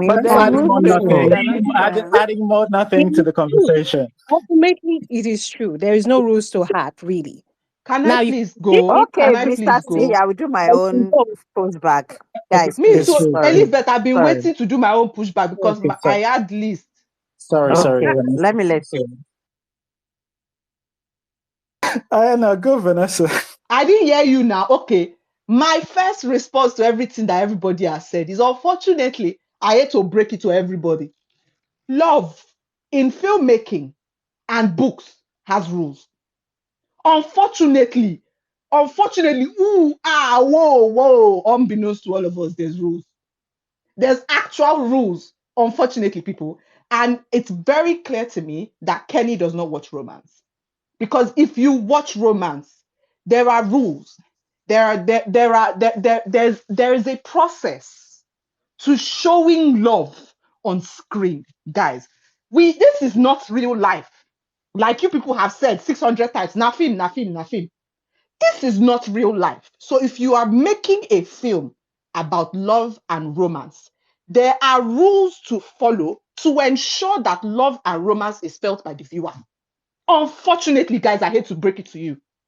Same with you, or you can unfortunately hate to break it to you. There are rules. There are rules to follow to romance.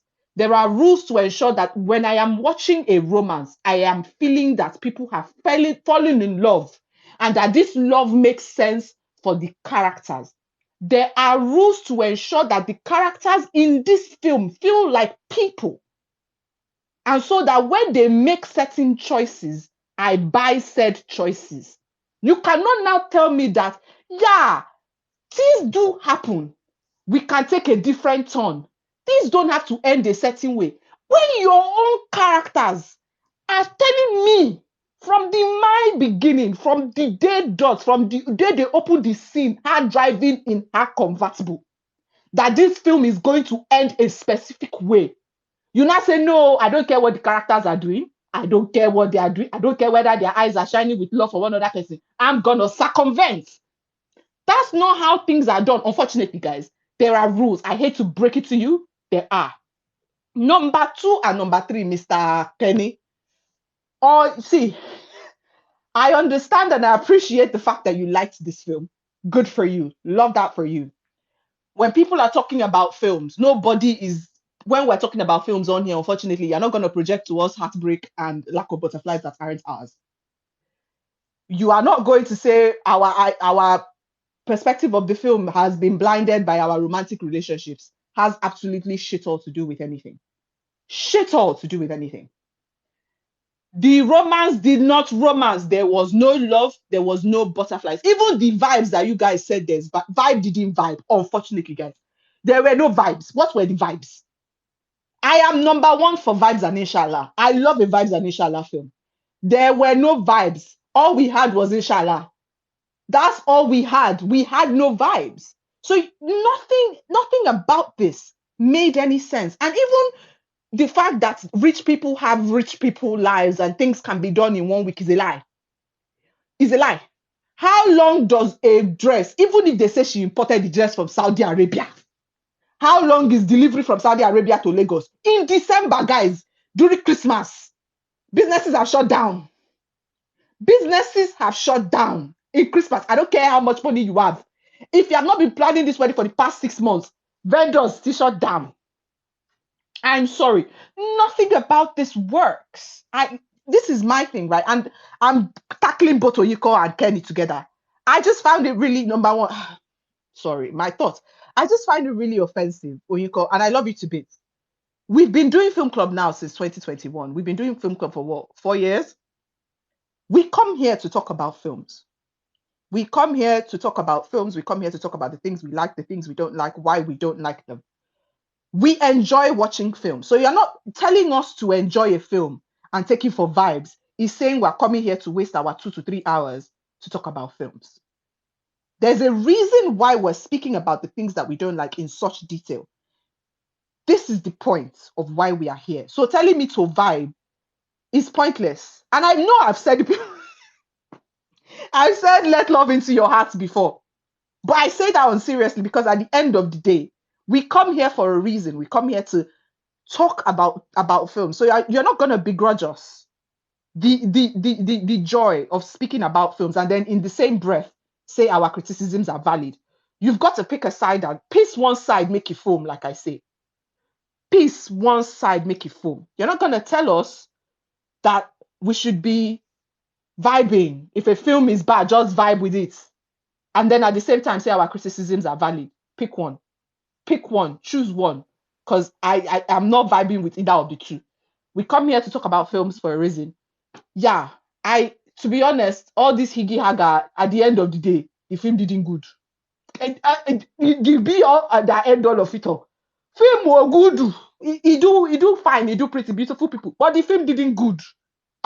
Let's talk the truth and leave the rest for God.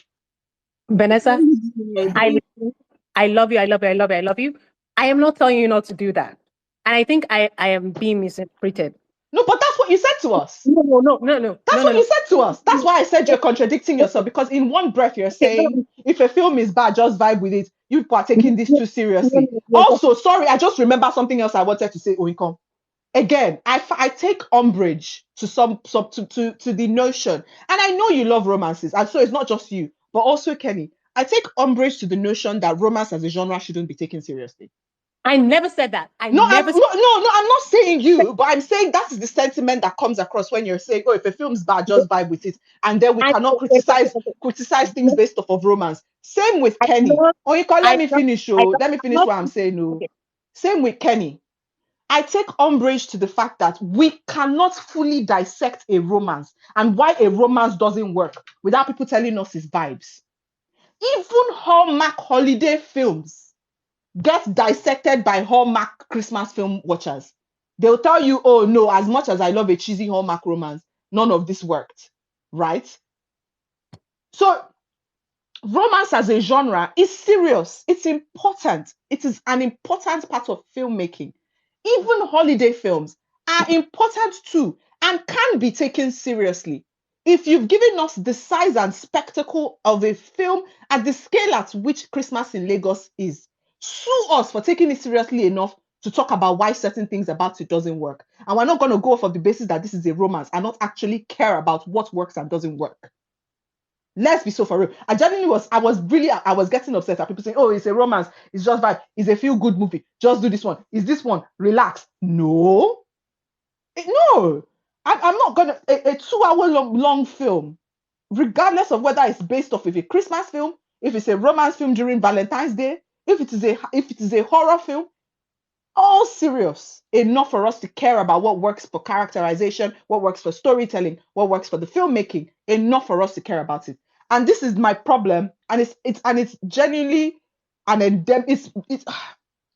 it's so clear that it's also why romances don't work in Nollywood. People don't take romances seriously. The filmmakers don't take romances seriously enough to write good romances, to write good characters, so that it actually feels real and people feel the feelings. They just think, put pretty people in. We don't care if they have chemistry as a couple. We don't care if the dialogue works for a romance. Just pack a bunch of beautiful people into a beautiful space, put them in beautiful gowns, and you've got yourself a romance and a feel-good movie. Because they don't take romance seriously enough to give it the care that matters, to give good characters who actually care about certain things, people that we know and people who feel like real people, so that when they're falling in love, the audience falls in love with them too. But we can't take it seriously. People are saying, yeah, it's a romance, it's a feel-good movie. Why are you dipping it so hard? Well, okay. All right. That was Vanessa, are you sure you told us how you feel? Because I feel like we're missing some stuff. it's wild because Vanessa she wasn't one of the biggest haters of this film at the beginning from the sound of this. She had the most goods as well. Yeah, but yeah, she recognized that it did have issues and she said the issues. Of course, because all right, yeah. All right, okay, but that's how the space works, to be honest. All right. Is there I know Elizabeth has pushback as well. Okay, I'll be but quick, guys. I'll be quick. I'll be quick. I'll be quick, guys. yeah. So I only want to say first that when you find yourself explaining a movie that all of us watched and we're on the film club discussing, and you're explaining things that the filmmaker did not tell you, but you have inferred. Yeah, I think you should take a pause and you just realize that the film worked for you because you suspended belief enough to be feeling in the space, not exactly what the director wanted you to see or what the story says. So the moment you find yourself explaining what was never on the screen, 0/10. The film has not done its job because how come you are the only one saying this thing? But that's one. Two, yeah, blah blah blah. Romance is serious. Come on. And then when you say there are no rules, come on. Come on. Why do you think romance often go for similar tropes? If they're not doing Shakespeare, they are doing I wanted to say Jane Eyre. They're doing one of the Bronte sisters, they are doing Jane Austen. Why? Why do you think so? Why do you think these people are the basis? Or why do you look at all these reimagined fairy tales as some of the background and basis on which we often base the romance genre, rom-com, whatever? Why do you think so? Because a lot of Shakespeare's works are rom-com, like extremely funny, ridiculous, right? While Jane is more serious, she's discussing things. But there's something that is often the basis is that two people feeling things and you, the audience, the reader, whoever, you feel things along with them. There is a journey. So you have classic, your meet cute, whether it's there or not, but you have something that ties these two people together. You have your that place where they have their conflicts in, like, who do I choose? In this case, Gbemi doesn't know who to choose between two people. We have the best friend not knowing, blah blah blah. These are common tropes in romance. You use similar tropes all the time, but it's your execution. But when you now come and tell everyone else who's been watching, and it's funny because you say maybe if we do a rom-com, dude, see, you have romance connoisseurs here. So when you now come and say this is how romance, maybe you guys don't know how rom-com. I think, I mean, you're probably right because you already have a notion of what you think rom-com is, but people are telling you that this doesn't work because it doesn't do the job effectively. It has achieved almost nothing because it is not coherent. It's confused. The plot is all over the place. Christmas in Lagos doesn't feel like it doesn't actually, the city itself is not a character in this film. We don't know what's going on. Our protagonist is, what are you? If it's a Christmas movie, again, Christmas movie has something. It's supposed to have heart, it's supposed to bring the family together, it's supposed to be love, da da da da da. These are the common tropes, themes in Christmas movies. Ask yourself, has this film has it done its job? For you, maybe it has. But for a bunch of people, maybe it has. But if people are saying, well, I don't feel the season here, everything feels convenient, it feels, again, this film has scale. So if you have scale, it means there's money. If there's money, why don't you spend a little bit more time putting in that money into the writing? Because we often hear money is the problem in Nollywood. Okay, fine, congratulations, you have money now. What happened to taking time to write it? And again, it's not about the ensemble, because maybe Nollywood does not know how to do ensemble. But we're talking about, there's Love Actually's ensemble. The holiday kind of wasn't exactly but somehow like somebody, like two parallel storylines going on, maybe three, four. We had the old man's story. You have that's like four parallel stories going on in the holiday. In Love Actually, you have multiple lines, and you're not confused in either, because every single one seems to be tied. You see the back of each one. It's a skill.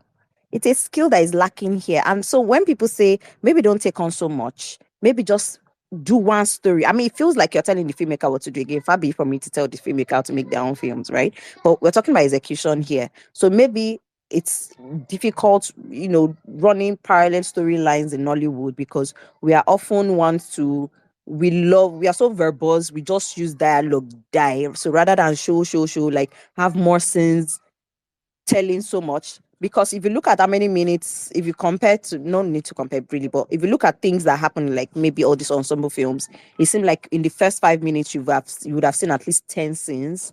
But here it seems like that 5 minutes you were still discussing at the airports, right? So it's basically skill issue.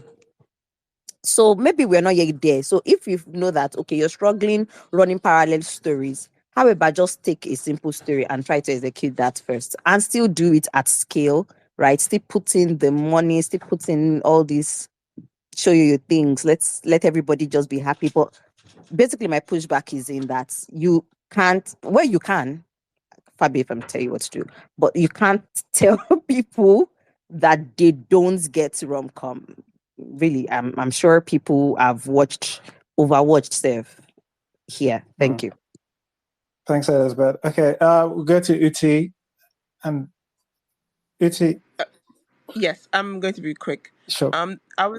When I think Kenny said, someone wrote in the comment section that how can it be a feel good movie if it doesn't feel good?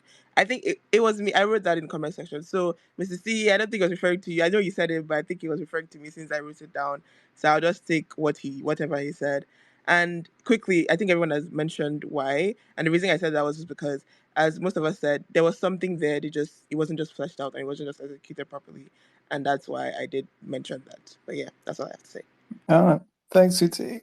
Rotimi, do you want to?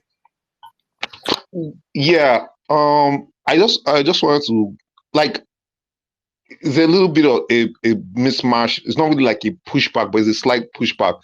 Okay. Okay, It so, has to be pushed back. If not, okay, we'll move on. let me push back slightly on Vanessa. This is our, but it's not really against what she's saying. I would say that this movie is flawed, but not necessarily bad. We might have a problem with the story, and that's where, like Mrs. C said, that she will not accept intention. Now, this thing's like one thing about this thing, that like when I say that it is like it's flawed, not necessarily bad. There are a lot of great things about the actual filmmaking, not necessarily. Well, I've already voiced what I feel about the story, that I question about maybe there were too many things going on in the story, that if we reduce the amount of things, we could focus and flesh out more story. But in terms of the actual filmmaking, in terms of production design, in terms of lighting, level of camera work, and which we have already said, but I'm just like, when I say a film is bad in my own book, all those things will fail. That's for me personally. Everything has to fail. Lighting, shooting, camera work, production design, all those things have to fail. When I have those things, I will appreciate them. And I can now, now what happens is that because there's so much great camera, production, lighting, all those things now make you even overemphasize, and you now look clearly at the story because you can see those things are not distracting you. And a lot was done. A lot of great things were done in terms of the production of this thing. This was a great film production. And that's why it's like maybe I empathize with this thing, Vanessa, because when you see such great production, you're like, you want a great story, a story that makes you feel, for lack of a better word, feel great about the actual story that was being told with this great production.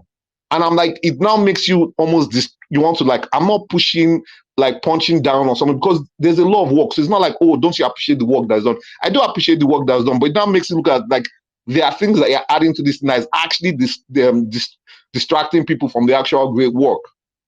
Because it's not easy in the Nigerian film industry. I know some of those locations. I've actually worked at some of the locations. Those places are expensive. That house, Wale Ojo's house, to rent it in a day, I'm not spilling anything, but I know that it belongs to a big political. I'm not going to go further than that, but it's expensive to rent that place. The other places there, the Elo's house, that location, it's expensive. All those things are expensive, and Jade spared no expense. And I have to give her kudos for that. She goes out of her way for that. But when you come into the interior, that's like the external. The internal is what we're talking about, not the external.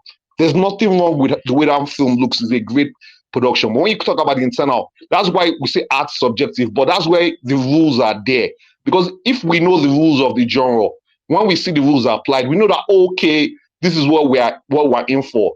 We cannot challenge the filmmaking, but when you think you know what is this supposed to be, we think it's something about romance, it's something about a feel good, something about the holidays. I'm not even sure I really got even the holiday feel. I knew it was around Christmas, but I was not really 100% sure this was a film about the holidays, which was why I said that if this story was about the I just got back babe meeting the Lagos boy and the boy shows her a good time around Lagos about Detty December, that's my film. That's my Christmas in Lagos. And it's a love romance and they find a connection. That's just me. And it was in this movie, but I don't think much was done with it. Laddie and her just saw ourselves. They went for a party. They started moving together. They kissed. Then, come and meet me later. Then he was chilling with Obina, sharing small chops. Then he goes to the place of the wedding. There's one of the things that makes this is the thing about it when we talk about rules. One of the things that drives the story forward is the internal wants and desires of the character. And what's the opposition? What's in opposition to that? That creates conflict. We create drama. That's what drives your story forward. My point is that what are the conflicts that are driving this drama that drives the story forward? That's the point, that those things are not, there's not enough conflict enough to drive a story forward. There's a lot of beautiful things, but is there real drama? Apart from like when RMD and Wale Ojo were in front of Shafi Bello's house that he bought gifts and he bought flowers. That was that point I was laughing my head off because it was showing the contrast between the two characters. Where Wale Ojo was now making fun of RMD that you can't buy this girl's love.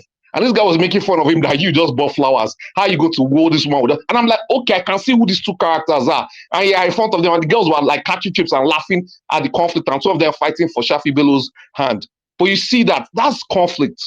But there's not enough. That was probably the one scene that happened. And that's what I'm like. If I had to say example of what I'm talking about, that is the example. That is conflict. You have two opposing sides, Wale Ojo and RMD, fighting for Shafi Bello's hand. Wale Ojo is a romantic. RMD is a playboy, rich boy, billionaire, trying to wow her by these riches. That's a conflict. That's two different characters fighting for one woman. She has to make a choice between, do I go for this guy or this other guy? And you use that one to drive your story forward. So yeah, so I would say that it's not bad, but it's probably just slightly flawed. But it was an excellent production. That's all. All right. Okay. Thanks, Rotimi. I have to do this, and I blame a little bit of us. I blame our status in life. Iroko, But my wait. hands are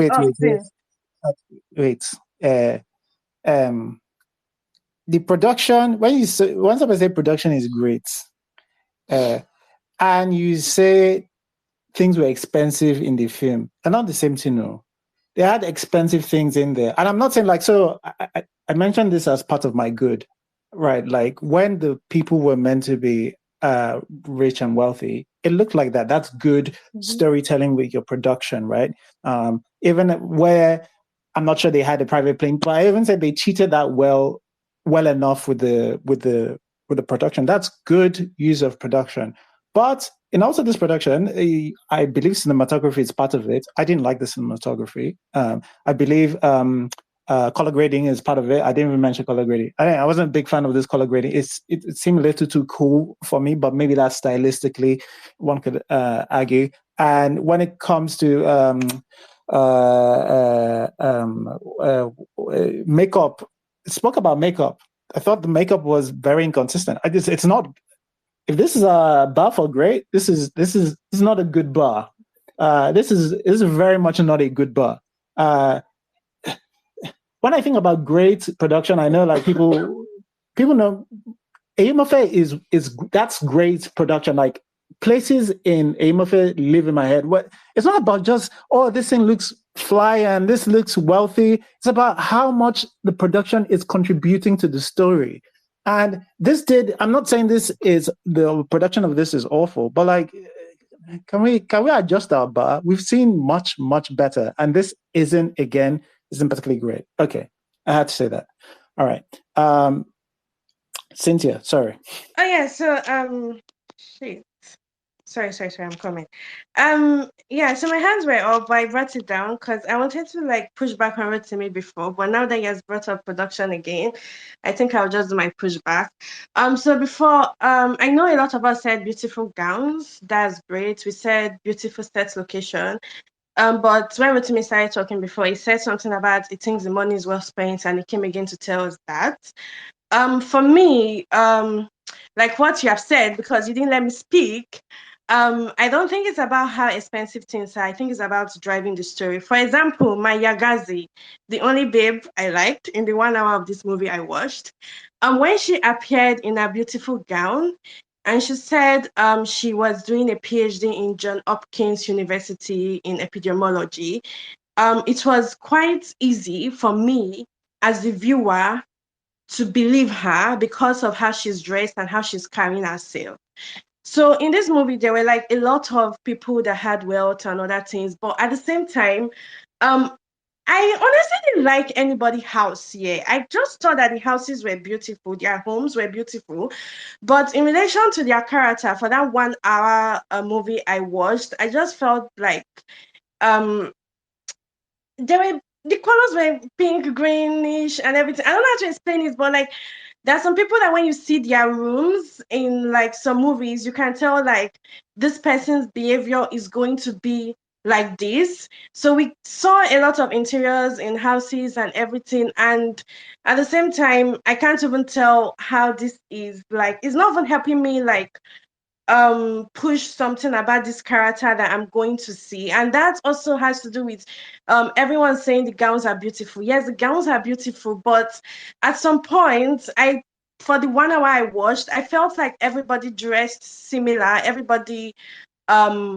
like there was nothing unique. Like everybody was wearing beautiful gowns, maybe from the same designer, but not everybody character is the same in this movie. So this was also one part of the movie I was going to like talk on, but I was ready to ignore it to go and look for shawarma anyways. But yeah, so in that aspect, I love the beautiful gowns, I love the fashion, but at the same time, I didn't think that it was well used for some people in this movie to like help me tell how their character is going to be and all those kind of stuff. Now let me go and look for my shawarma. Bye bye. All right. Thanks, Cynthia. All right. Taz? My pushback is to Nollywood must change when he says Wale is not as gorgeous as RMD, which is just untrue because those are two gorgeous men with two varying kinds of beauty. And I do not appreciate us pitting two bad bitches against each other. Thank you very much. Par! Period! Let's go! Okay, Rotimi. Yeah, Mr. Assis, this my pushback is towards you. I was fortunate to come across one of your spaces. You did a space with DME and I think James. And there was one thing that kind of stuck with me. There's something DME said, and I'm just because of that comment you mentioned about us raising our bar. And I understand what you said perfectly. Now, this is the thing for me. DME said something that is like a kid that does the egg crawling, and you're wearing primary 5 uniform for it. And I'm not saying that's DME's word, those are not mine. And this is my own assessment. If you spend your whole time thinking about how a fish can climb up a tree, you spend your whole life thinking that fish is stupid. My own assessment of what the bar is for Nollywood and your own assessments, they vary. And sometimes when we're assessing what is really bringing conflict, sometimes when we're pushing back is that where is the actual bar? For me, because when we say, oh, you cite the example of Yemofe, Yemofe is the exception. It's not the rule. In the whole, I personally said that's the most cinematic movie I've seen done in Hollywood. But that's not the rule. That's the exception. That's one movie out of how many movies? Sorry, Mr. C, just let me finish. Just let me finish. Please.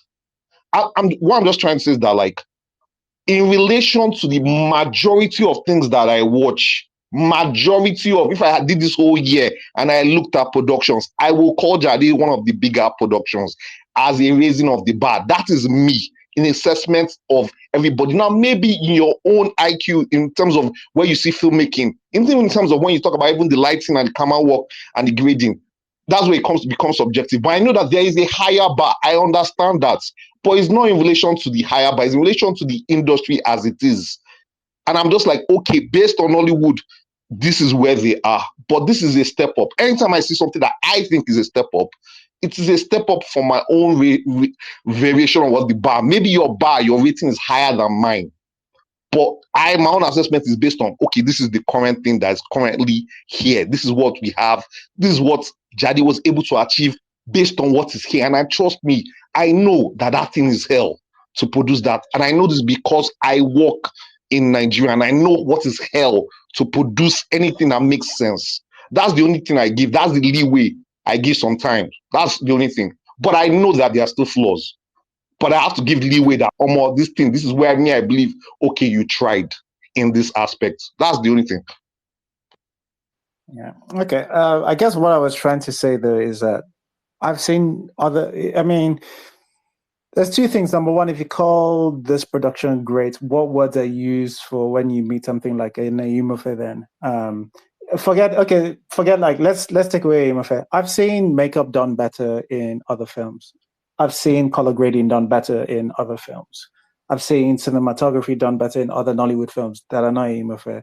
So it's not even again, I'll take it to my good. I specifically mentioned this affluent thing, the affluent part of the production working really well. But I'm saying to you is that I think you're confusing things looking expensive for good production, for great production. And I think it's a very common mistake, but I don't think they're the same thing.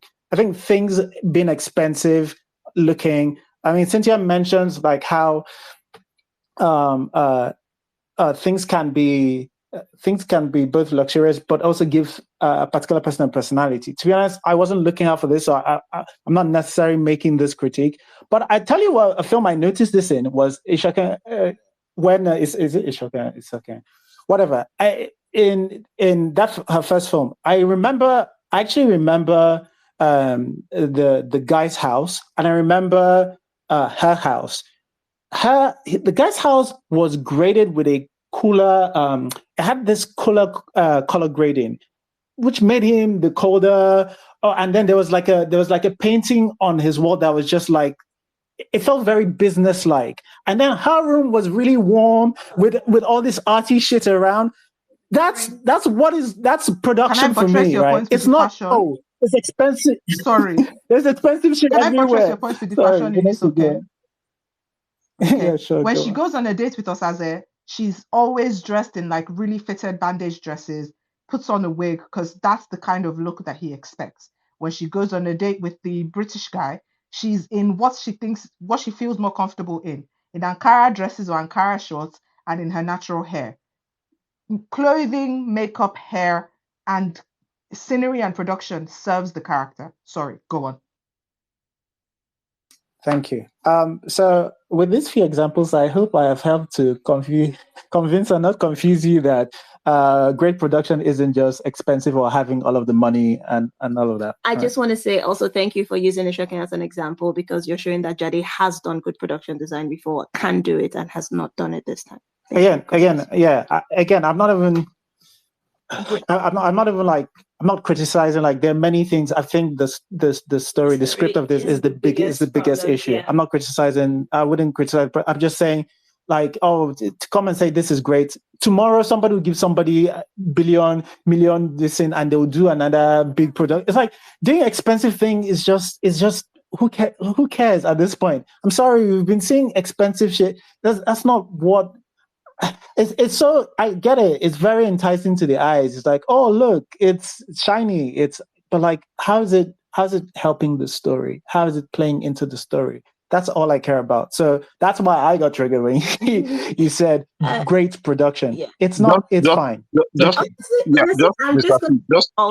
that. Just in terms of this expensive shit, the private jets, the Rolls Royce, that big ass party was just to show RMD was rich. That's how I played into the story in that particular part. That's all. To me, literally, that's the one thing I said. Literally mentioned it as a good, right? That's the one I said the was good. affluence did look. Yeah, that's what I'm saying. I'm buttressing your points. That's what I'm saying. I'm just saying, but like that's not the whole movie, right? Yeah. There's other parts of the movie and other things. That's also why I said that. Most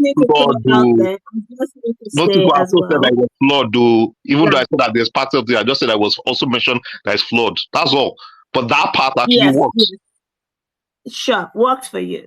I need to say though that this space and this film club is generally very forgiving of a lot of things, right? It's not, we don't often pick on like production design or this and that, like often. If the story is good, passable, if we enjoy the story, if we connect with the story, with the performances, we're typically very forgiving about a lot of extra additional things. Just side note, personal trigger for Mr. C, but if anyone remembers being here for the fine wine space, this is a space full of people that love romance. Fine wine it looks like Iroko critic quality, right? Iroko TV quality, sorry, or YouTube quality, in fact, just in terms of how everything looks, everything sounds, all of that. It does not look good. But a lot of people loved it because a lot of people thought the romance... Because they took cocaine that day. There's also that. had drugs. Let's not rehash this. What I'm saying is, we're not expecting heaven and earth when we're asking for romance. We're expecting a story that works. We're expecting you to make me fall in love with this love story. Yeah. I think Rotimi's pushback was... I'm not pushing back on Rotimi for that. Rotimi is also, I agree. Rotimi is on that vibe as well. Yeah. What I'm saying in general is to the previous pushbacks on, we're very forgiving of a lot of things. We want to fall in love. I'm not Mr. C. Mr. C's heart is stone. Me, I have love in my heart. Not according to Kenny. I think the butterflies have been gone. All right. Okay. I think worth getting into summary. Summarize, please. It's been a long year. But wait, well, maybe we'll do a little vote of thanks afterwards. After the summary. A fun way to end the year, though, isn't it? It last long one for the all right. I should have bet on the time. Yeah, I knew this one was going to be long. All right, let's start. People's summary. Alana, put your summary if you're not coming up. So read it. Sorry for the people. Put some of their dislikes. I forgot to read some of the dislikes.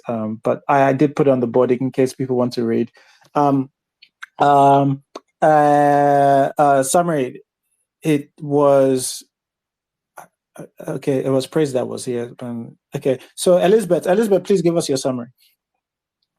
Okay. So my summary is Christmas in Lagos feels like a giant party with a Spotify rotation. It's not bad. It has beautiful people, really, really, really beautiful people, beautiful gown. The fashion is there. You really love looking at Lagos. Well, You love looking at people that look like they're in Lagos. Again, I don't know if Lagos is in there, but you enjoy staring at it, at least visually. It's visually appealing. But for the most of it, it feels superficial, just as Lagos as a city is. So there you have it. That's my summary. All right. Okay. Thanks, Elizabeth. And I think it's Vanessa. Sure. Contrary to what it might appear, I liked parts of this.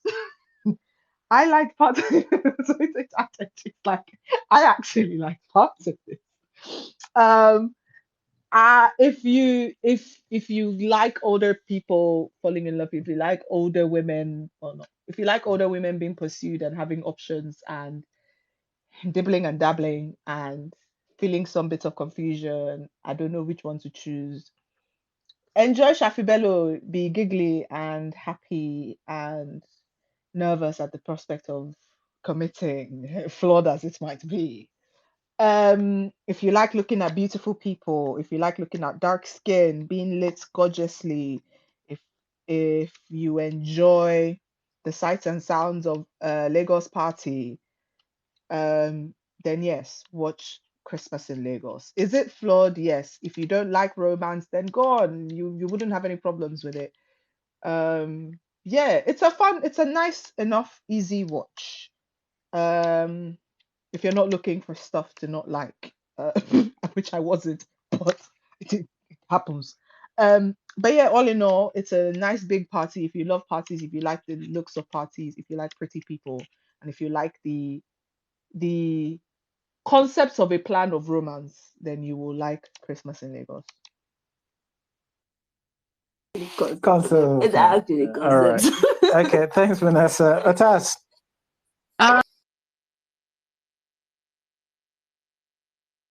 Well, this movie was definitely Lagos in December. One person is trying to steal someone's babe, another person is trying to steal someone's man. There's a 1 week fling in there somewhere, an Ira Star concert, a random party, and somehow running into your friend's house girl at a restaurant with great music, which honestly is how all my Decembers in Lagos have gone. So, what can I say? But I do want to say that a story is the heart of a movie, like the story and the plot. And so, if the story and the plot fails, it doesn't really matter as much what the rest of it does. Like, it's just like, I don't know, it's like building a gorgeous house and it doesn't have a toilet or a kitchen. It's like, I'm not coming back to visit you, bitch. I'm gonna get thirsty. I need to pee. Like, why am I here?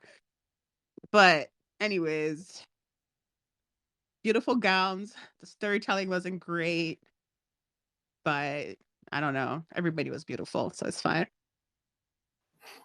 All right. Thanks, Otas. Nollywood must change. Give us your summary, please.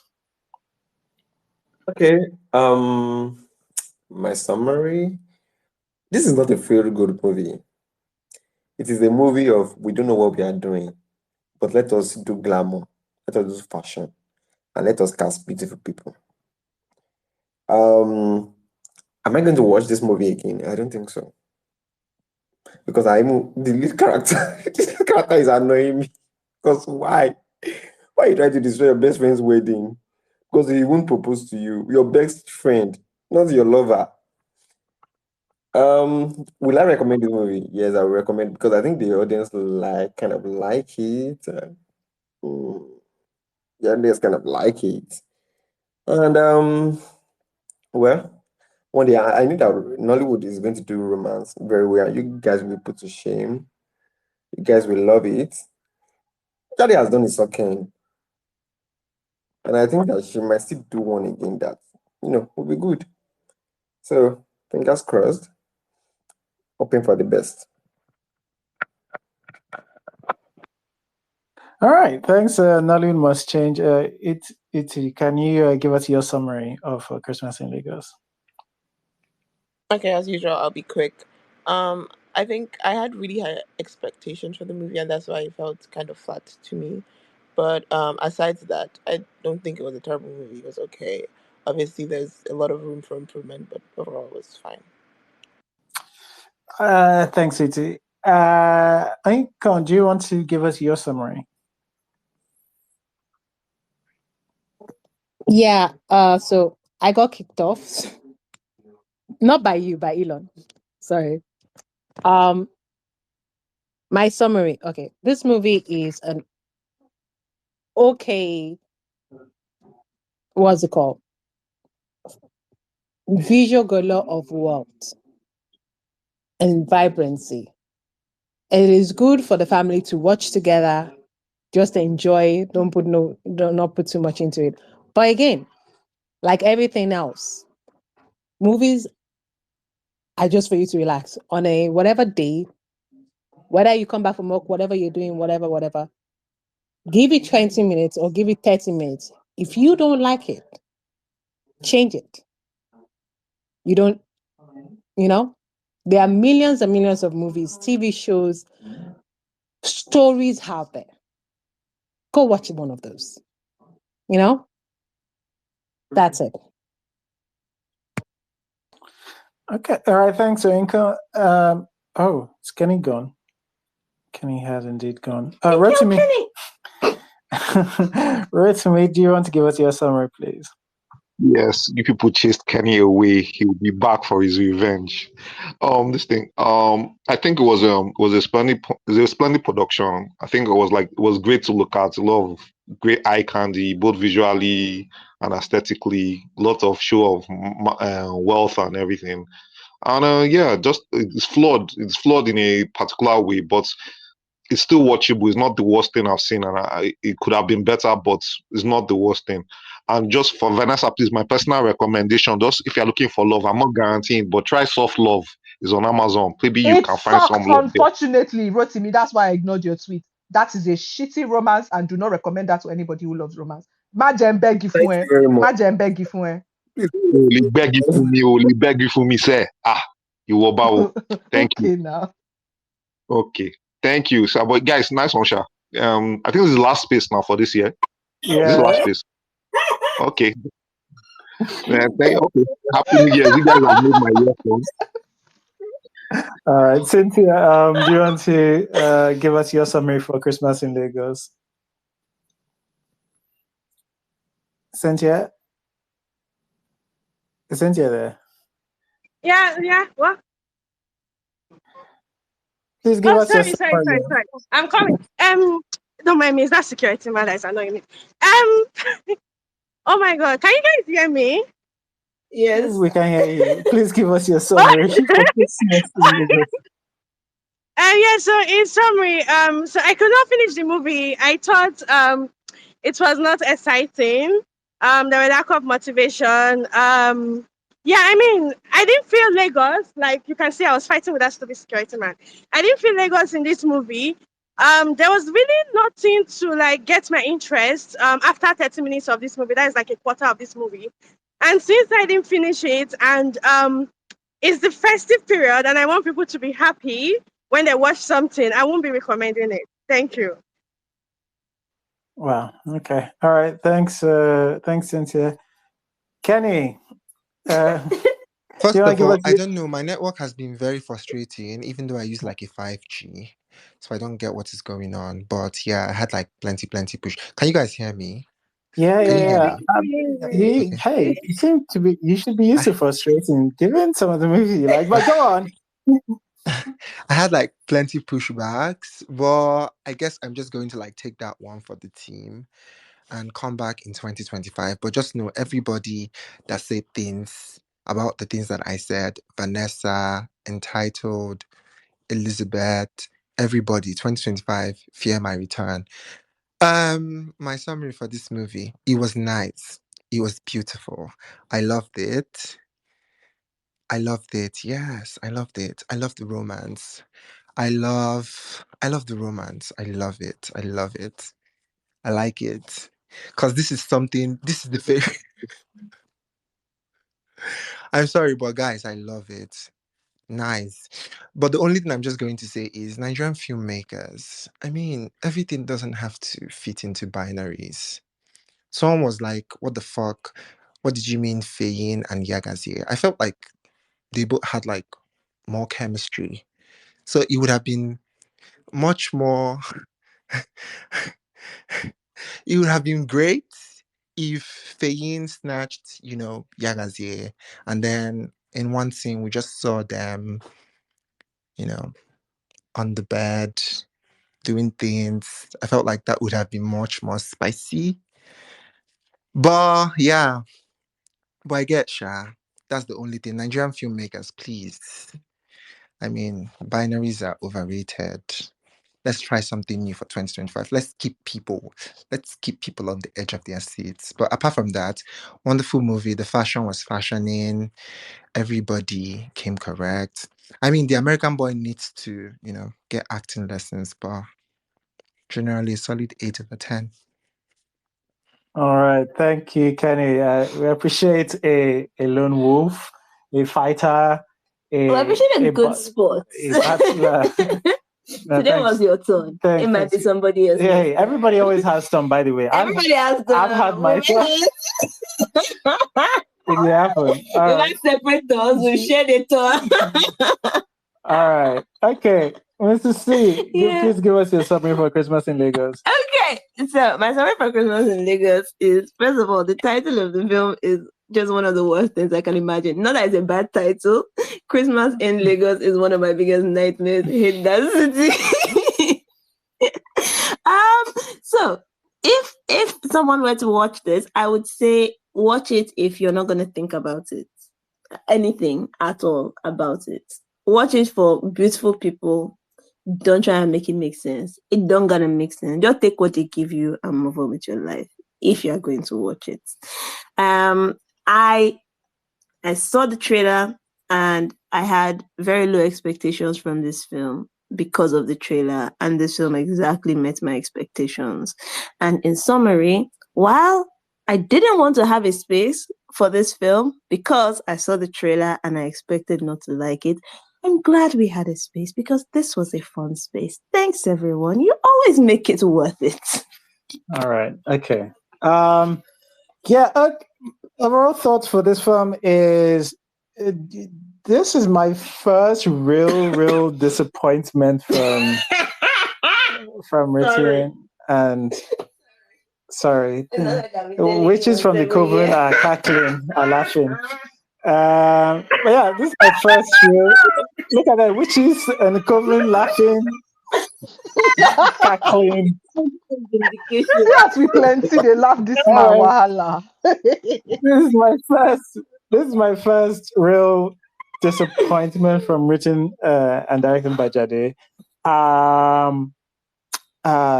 Like again, I wasn't even a big fan of Isoka, but I appreciated a lot, especially about that during that time.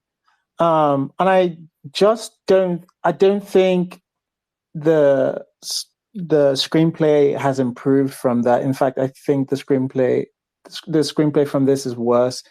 It's just the budget has gone up. Again, not production quality for me. Budget went up, and I don't care about that for me. So yeah, this one was very disappointing. This one was very disappointing for me. I remember Isokan's friends in Isokan. I'm not gonna remember any of Shafi's. In fact, the movie forgets about Shafi's friends. Like, there's just so much. Yeah. Oh, okay. The people she met. But like they give them. RMD was calling their names. Like, I thought, they're gonna be. I thought these people were going to mean something. Anyway. But yeah, I found this massively disappointing. No part of the romance works for me. And obviously Jade continues her love for low budget romance, in the sense that always people who don't have money will be falling in love, and people who have money, she don't like them catching that romance. In this one, Okada love was reigning into this one. Back then, the second was Bole, roadside Bole, and anyway, But yeah, I found this quite disappointing, to be honest. That's all I can say. I think I might drop a review thread because I think I have some other things to say about a lot of the connections between my best friend's wedding and maybe some to say. But anyway, that's my general gist. Watch it if you want to watch it. I think a lot of people will find it okay, to be honest. But yeah, after all of that, this is last space of the year. So many thanks to so many of you who have done another year of Nollywood with us through a traumatic time. So next year, God knows what. God knows. Because we're not going to be having a lot of streaming. It seems like the amount of streaming originals anyway are going to come down. So we're going to have to be really picky about the films because what I expect is Prime just flooding Nollywood flooding Prime's platform. So I don't know how we will do it, but thank you guys so much for coming with us week after week. We're going to have a break. Well-deserved break. I don't know. I think it's 3 weeks we usually do. So yeah. Yes, but we'll make it official. Hopefully there'll be something interesting to talk about. Start the year with. But thank you guys so much. I hope you guys have a Merry Christmas from those of you who celebrate. Yes. If you don't celebrate, happy end of year. Happy end of year. Happy New Year. Time Happy New to Year. consider divorce because there's no butterflies in your stomach. Just FYI, you have 3 weeks to come back with your answer. All right. Make me an offer. All these witches in their clothes. I just want to say, Rotimi, see the woman or woman love that you were looking for in the film. Or task was to steal Mr. C's wife. So again, I was looking for that actually. NFC do be coming through. No, but is everybody trying to pretend that they did not see the chemistry between Fiyin and Yagazie? I just want to tell you that you just shot yourself in the foot. They had eye contact, and that was it. They had eye contact, like, oh, you're pretty. You know what? This conversation can You know what? That's all that needed to have sex. You know, So, you just need to have eye I contact, don't be like, know. Oh, nice. Oh, okay. Very great. Let's give him a chance to be Banamasi one last time. Thank Really you. is a Merry Christmas. Thank you, and have a happy New Year. Bye-bye. Bye, everyone. Thanks for listening to the episode. If you enjoyed listening and would like to join live, just follow us on Twitter at IrokoCritic and join us every Sunday, 6 p.m. West African time on our spaces.